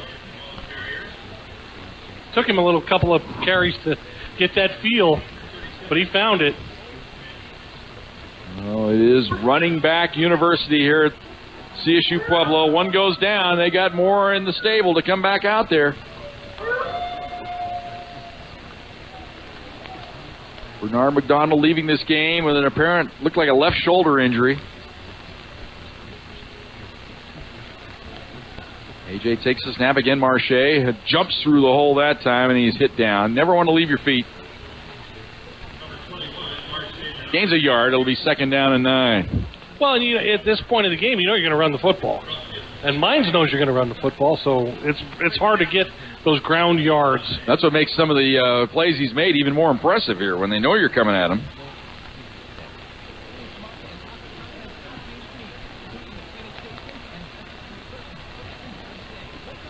So 2nd down and 9 now for the Pack. They lead at 35-7. 10:05 to go here, fourth quarter. Thompson from the pistol. Takes the snap, little two-step drop. Now zips it left side, going for it all. High throw, incomplete. He threw it up high into the outside. Only he knew his wide receiver had the only chance at it there. I think it was Amon. Well, or no, not Amon. I get Sammy Long. He wears that 82 and 81. I got to get the glasses out and identify him. Well, Sammy Long, they could have called him for offensive pass interference. Got a nice little extended push. They've gone for some height on the edge, haven't they, with these wide receivers? Except for Ribbert. He kind of equals things out, but the other guys can go up and get it. 3rd and 9 here for the Pack. Straight drop back again by Thompson. Looks right, fires right, and it is caught. What a grab in the hands at the first down sticks. Amon Johnson. That was a thing of beauty right there. Great pass by Thompson, but an even better catch by Amon Johnson. He went up and snared it with the hands. He looked like another old 81 I remember way back in the old days, Joe, that could catch the ball like that for the Broncos. Steve Watson, 81. Catch that ball in your hands and just pull it in. And, of course, who could not forget? Paul Browning.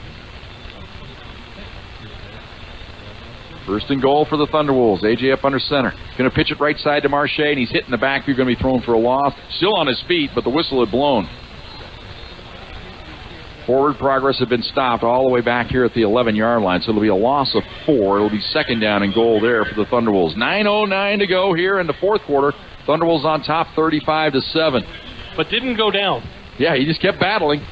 Boy, it's turned into a beautiful evening here tonight in Pueblo after the rainstorm swept through earlier. Air is crisp and clean. It's not cold, still comfortable, but it's not stifling hot. Thank goodness. It will be soon. 2nd and goal. Ball just inside the right hash mark. Read option. They give it up the middle to Denard. He bangs his way inside the 10 down to about the 8-yard line. That's one of those plays. AJ had the option that time. He could have pulled it out, but the defensive end, he kind of sat down there and he was reading it. So AJ felt like he had to hand it off that time. what you're hoping for is the defensive end or linebacker to crash down on the running back, and then you just pull it out of his belly there, and you're running around that left side and run forever, kind of like he did on that first run of the game he had up the left sideline. Thunderwolves continue to milk the clock. We're down to 8:05 to go here in the fourth quarter. Pack leads at 35-7. Double wide out left. Washington and over there on the left side. Roll the pocket left. Fire it left, and the ball broken up. That's good defense right there from Mines. Just kind of poked it away. Now we're going to see Mitch Carter for the first time actually attempt a field goal. And they were trying to get it to O'Shea that time. O'Shea, Washington. Senior out of Stockton, California.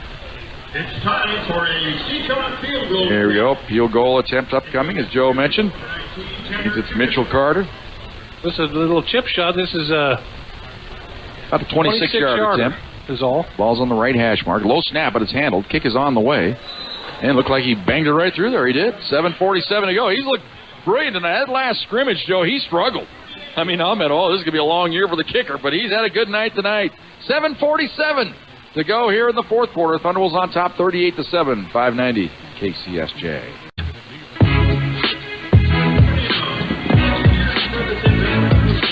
$38-7. Thunderwolves on top.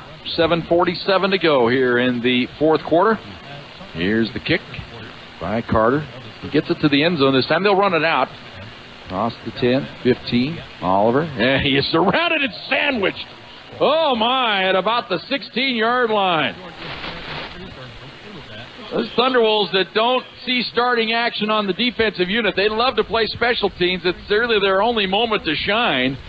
And that's where you try to take full advantage of it, Joe. You make a play on special teams, you might earn some extra minutes on the defensive unit. Well, I was just trying to see who that was, and that's Anthony Barron, who everybody loves Anthony Barron. He's just a backup kid, and you know what? He's playing well. So the ball at the 16-yard line. I'm going to see if they leave Bottlinger in here. Looks like they've gone to their backup, though. That's still him. That is Bottlinger. Beg your pardon. And he has a completion. Close to the first down.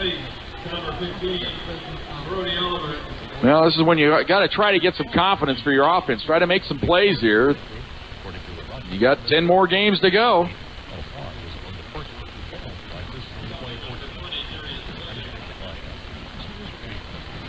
And minds of all programs, they know that it's not a one-game season. You got to play it all out because last year they got themselves into a conference title.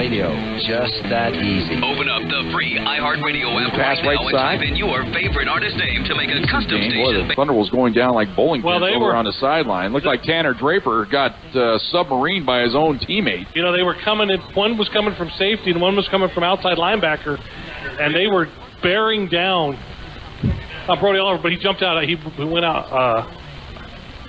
He went out of bounds, so they couldn't bear down on him. So they hit each other. Brady Opp got up a little bit slowly for the Thunderwolves, but he's up now. He's going to trot over to the sideline. I think he had to come out of the game once they kind of stopped play for a moment to let him take inventory, and they said, "Well, you got to come out of the game for a little bit." So Sizer runs back in there to play nose guard. Gets right down in his stance, and way to go, goes to work. Pass over the middle, and it's deflected at the last minute. That was a pretty good defensive play there for the Thunderwolves. Emery Taylor got his hand on it, breaking it up, and even his opponent there, Brody Oliver, came over and kind of tapped him on the pads after that play. You know what? Emery Taylor gives up about a foot to Brody Oliver. So that man, you got to like that matchup if you're Greg Brandon and the Ore Diggers. Third down. And 5. Thunderwolves show blitz. Here's Bottlinger, steps up, fires it up the right sideline. It's up for grabs, and it is caught it. Broken up, or did he catch it? He caught it. Somehow it looked like it was going to be picked off that time by Draper, but he whiffed on it, and it dropped right into the hands of Oliver.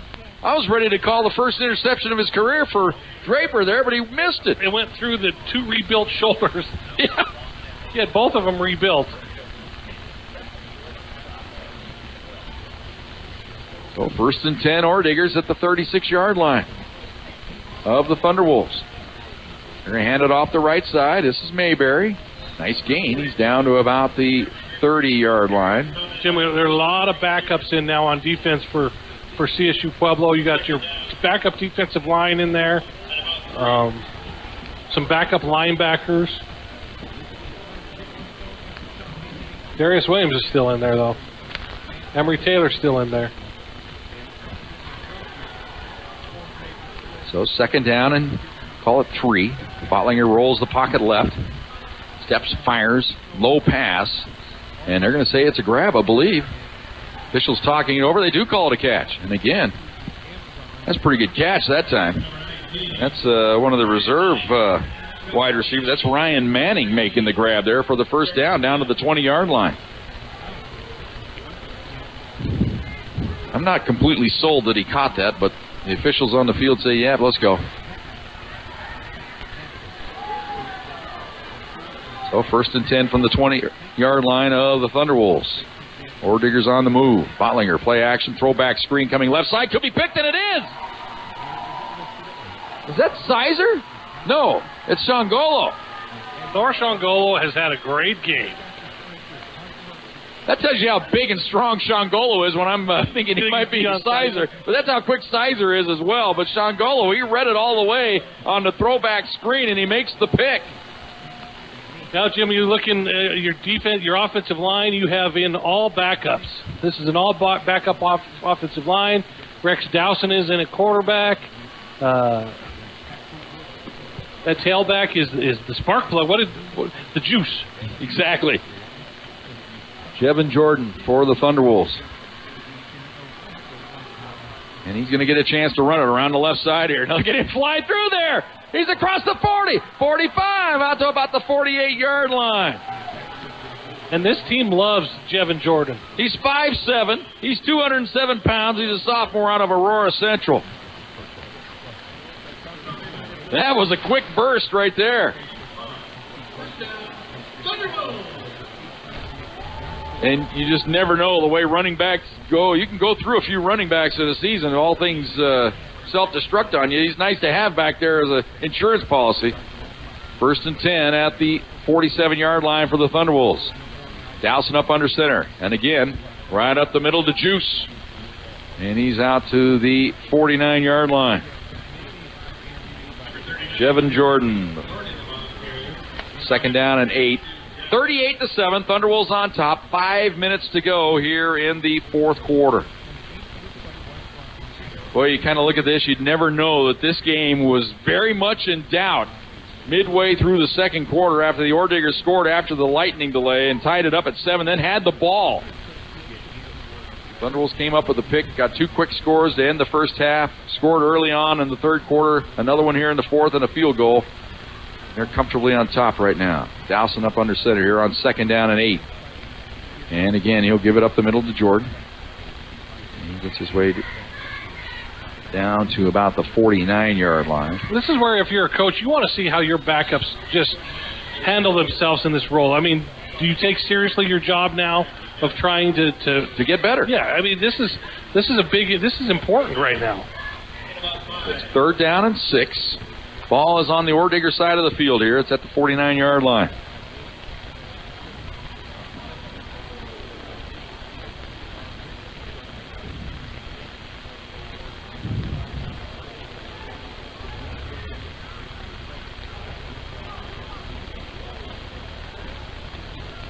Long count here by Dowson. Straight drop back. Looks right. Fires right. Incomplete. Again, that was going to be a back shoulder throw, and ball just off the money. And they get it to Sammy Long. Sammy Long's he's not going to remember this first game. He's going to say, you know, we can do better. Some missed opportunities.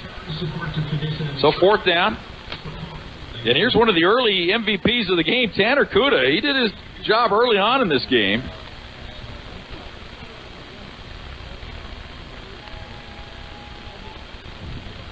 Good snap. Going to go rugby style this time. Angles it down the left side. Hits at the 15, inside the 10. Going to be handled at about the 6-yard line, trying to save some field position there. Getting it out across the 10, maybe to the 11, 12-yard line for the Ordiggers. That's still a great punt. Yeah, you get him. Anytime you get them, they keep that stat. It's always inside the 20, so the 12 is extra gravy. You know what's great if you're a Csu-Pueblo fan is you have things to work on.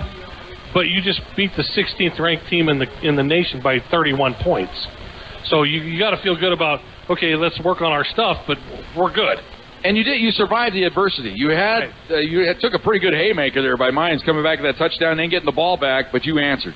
Well, and like you're going to read in the sheet tomorrow, tonight was about the backups. Right. You know, you had two guys that didn't earn the jobs, and look what they did. A.J. Thompson and Boston Michi. So ball at the 12-yard line here for the Ore Diggers. Play action. Zip it over the middle. Caught. Out to about the 20-yard. No, now they're saying incomplete. The side judge on the far side saw it as incomplete. The umpire right there was ready to spot the ball down, but he didn't see the ball hit the turf. So 2nd and 10. Well, now, why are you throwing Mines? That's what I thought. I thought they were just going to run it probably 2 or 3 times here. But they stay in their form here. Trips to the left. Single wide out right. Bottlinger. Oh, it looked like a flinch on the left side. Yeah, that's a false start on the left tackle. That's when you're hoping against hope that the tackle's thinking, well, it's late in the game. Maybe you won't call me for it because they want to get out of here too. You know, but Trevor Filio was coming from the outside at linebacker. He had a direct line to the quarterback.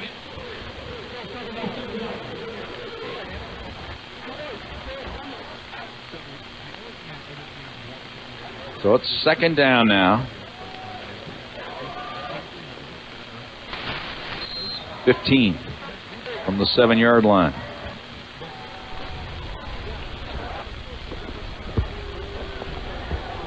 And they hand it off on the right side. And getting forward for a little bit of yardage. Number 41, Cameron Martin.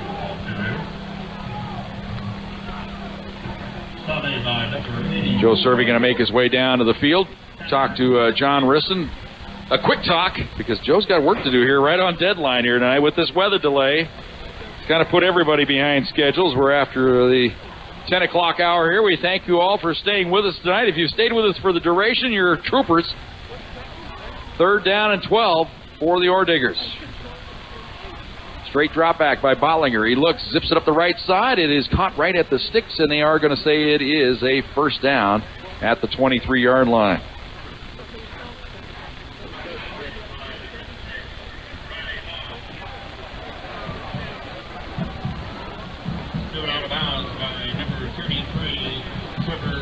So 1st and 10 Ore Diggers at the 23-yard line. We're down to 2:40 to go. Clock rolls. Even though the play went out of bounds, the timing rules in college football until it gets down to the 2-minute mark. Clock rolls once they set it for play.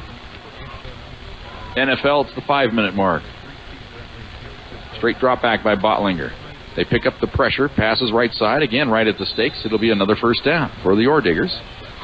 So with 2:18 to go, they move the chains again. The ball's out to the 34-yard line. 38-7. Thunderwolves lead it. Legacy Bank welcomes you to the Thunderbowl. We believe great ideas and services in growing communities. Let Legacy Bank help you to bring those ideas. Trips to the left. That's the wide side. They usually always go trips to the wide side. Play action. Straight drop back. And here comes pressure. Bottlinger flush from the pocket. Rolling left. Fires it left. Incomplete. Good coverage for the Thunderwolves over here on the left side. Across the 10 for number 6, Ronnie Hoff. Tell you what, I don't have. Number 99, Ronald Diaz. Okay, they changed it. Sebastian Spencer now. That's a late addition. I'm going to put that in on my roster. The one I had a week ago, I didn't have it, but they updated it here, evidently today.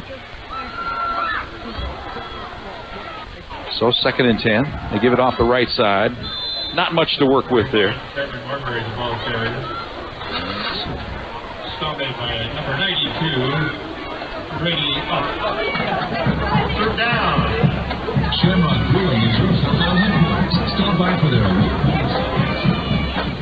Mayberry gets it out to the 35-yard line. It'll be 3rd down and 9. 1:30 to go here in the 4th quarter. Thunderwolves on top, 38-7. Stay with us. Post-game show. We'll have a talk with John Riston. We'll have all the highlights for you, all the numbers.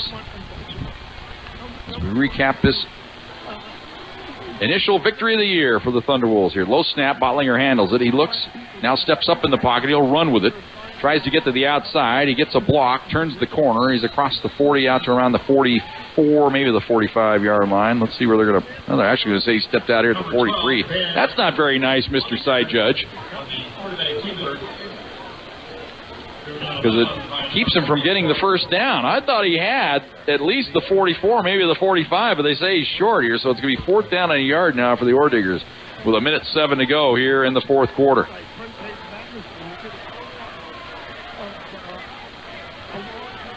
Mines taking it on the chin here tonight.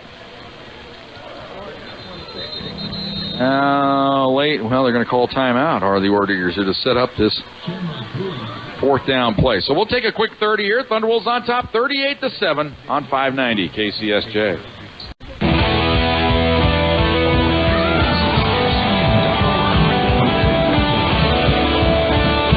So the Orediggers, after taking the timeout, face 4th down and a yard here from their own 43-yard line.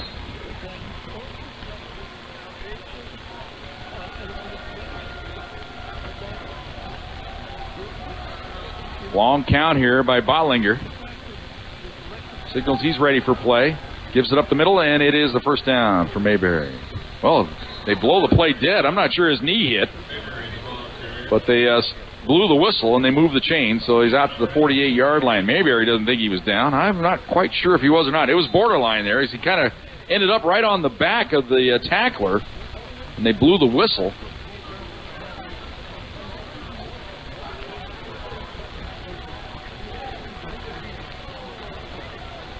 No, 1st and 10 Orediggers from their own 48-yard line. We're down to 43 seconds to go here in the ball game. Bottlinger, he will hand it off up the middle, and Mayberry gets across midfield down to the 48-yard line of the Thunderwolves. Mines does not have to run another play here. Looks like they will line up, though, and just keep on running it. Down to 20 seconds to go here.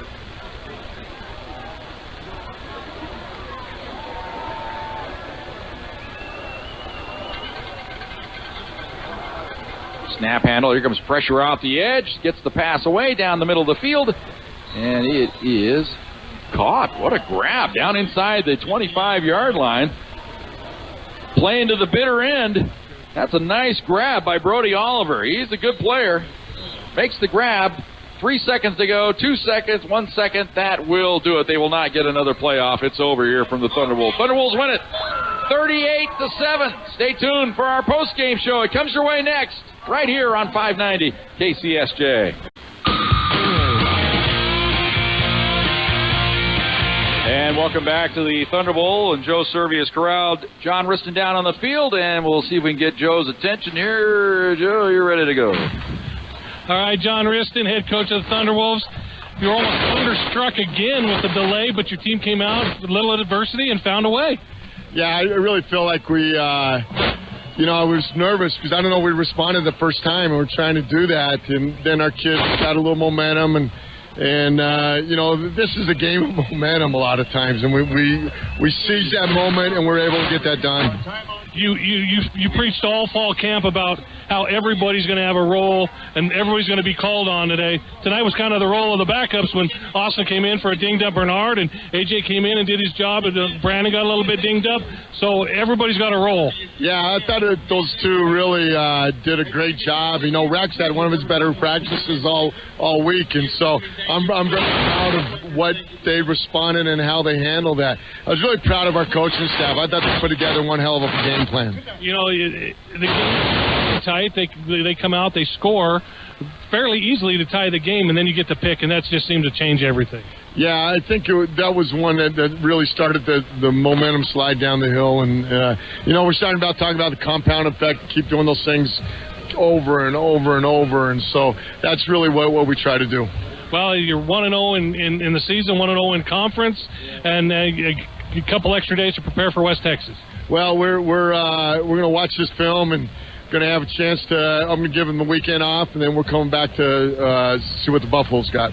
All right, congratulations, John. Jim, back upstairs. All right, thanks a lot, Joe Cervi. Thanks again to the head coach, John Riston, who talks to us after each and every game, win or lose, and we love that. Thunderwolves win it 38-7. Going to have highlights. That'll come your way next. Thunderwolves win it 38-7 right here on 590 KCSJ. And welcome back to the Thunderbowl. Thunderwolves win it 38-7 is the final score. Let's tell you how it happened here tonight for the Thunderwolves. They came out early on. O'Shea Washington caught a 5-yard touchdown pass with 8:11 to go in the first quarter. The extra point made it 7-0. Pack on top at that point. Thunderwolves then had a couple of other chances in the first quarter. Couldn't get it done. Actually, were moving again early on in the second quarter, and that's when we had the lightning delay of 2 hours approximately.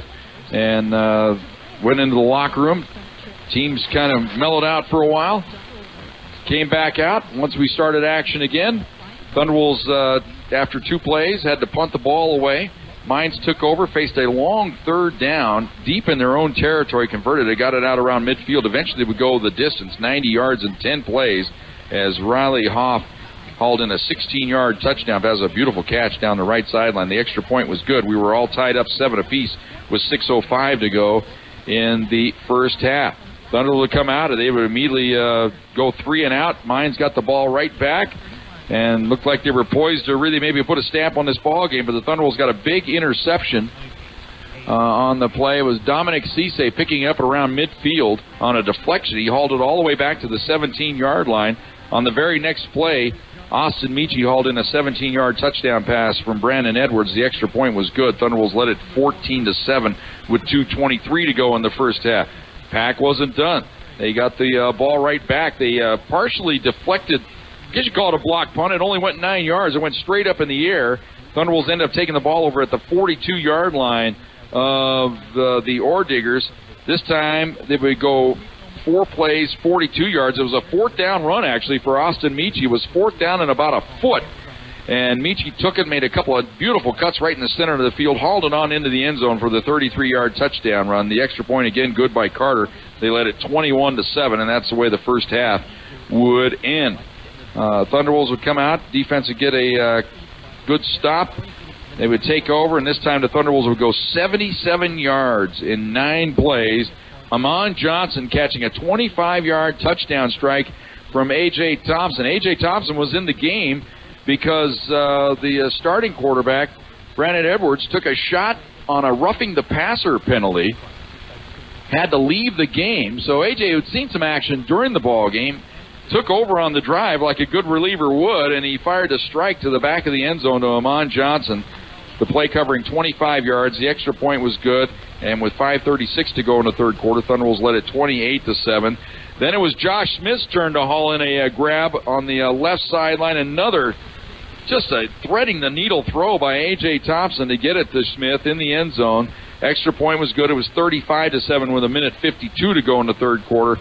Thunderwolves then would close out the scoring midway through the fourth quarter. Mitchell Carter, a 26-yard field goal, his first ever field goal attempt in college football. It capped off a 77-yard, 14-play drive. Thunderwolves led it at that point 38-7, and that's the way the game would end with the Pack on top. We'll come back after this. We'll give you the final numbers of tonight's game right after this. Thunderwolves football on 590 KCSJ.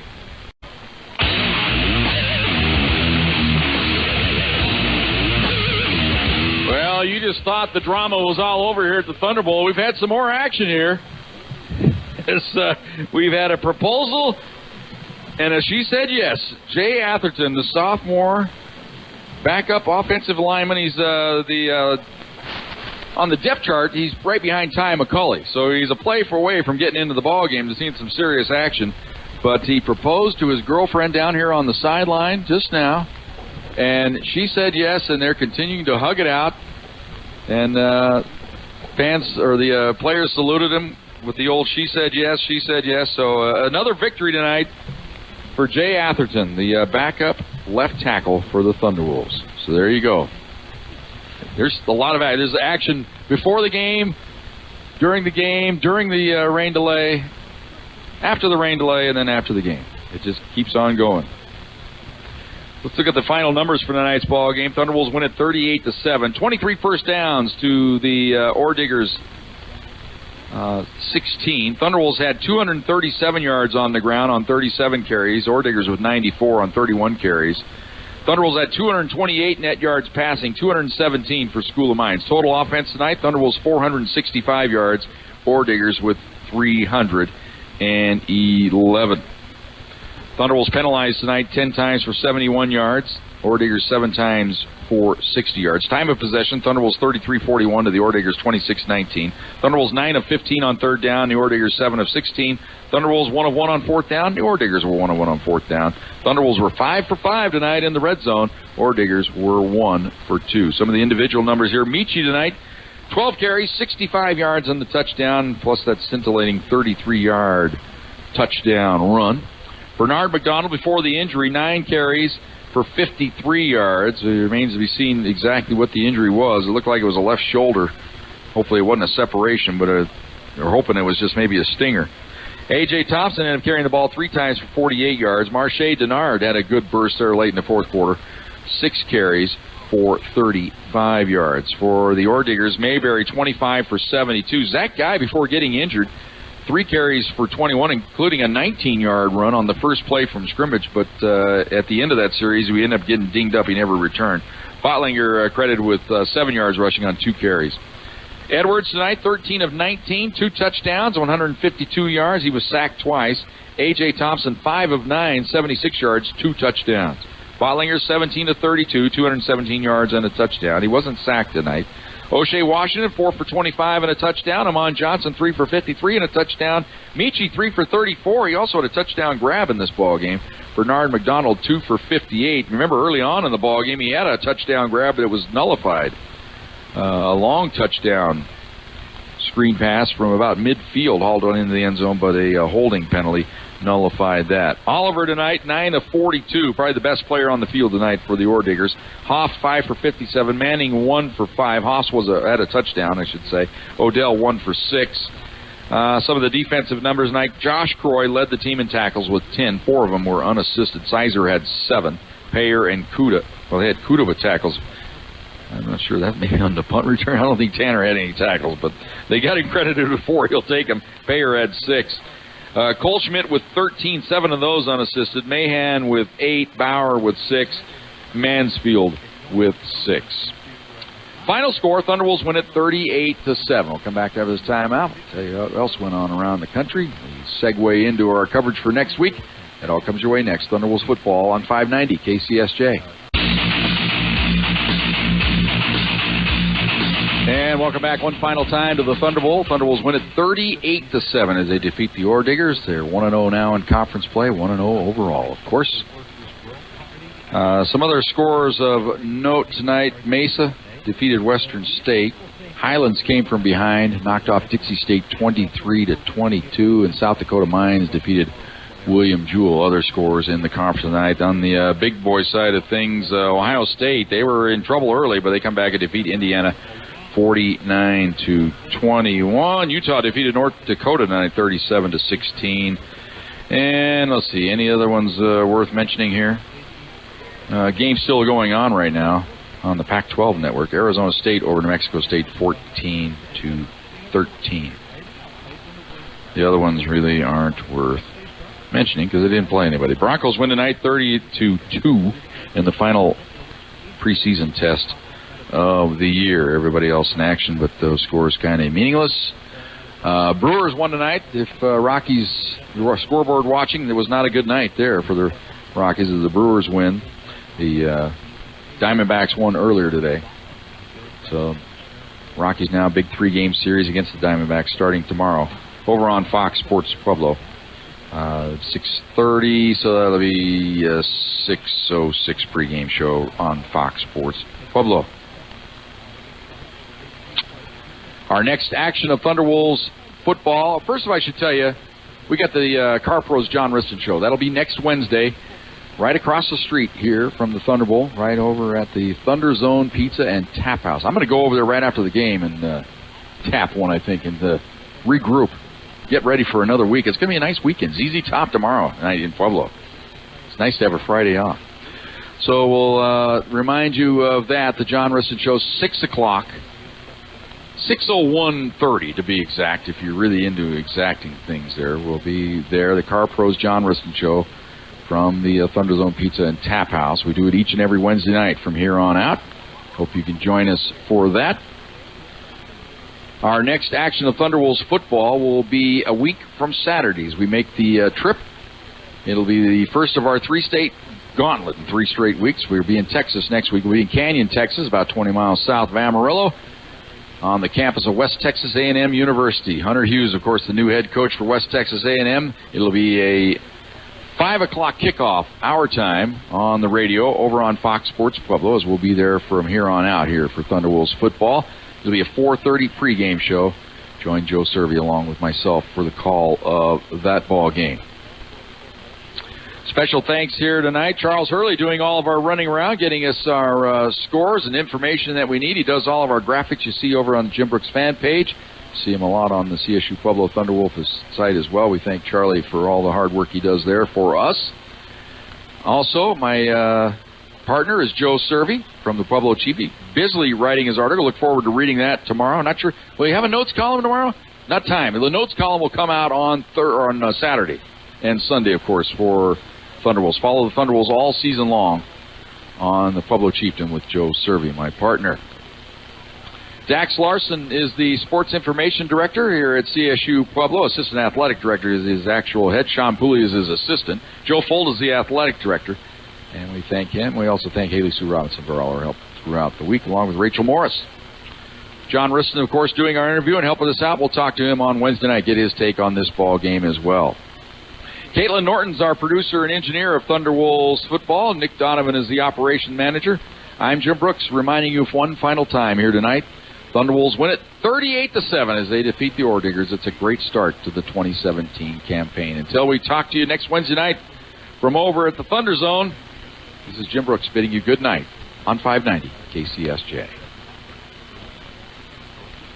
Csu-Pueblo Thunderwolves football on 590 KCSJ. We now return you to your regularly scheduled programming already in progress.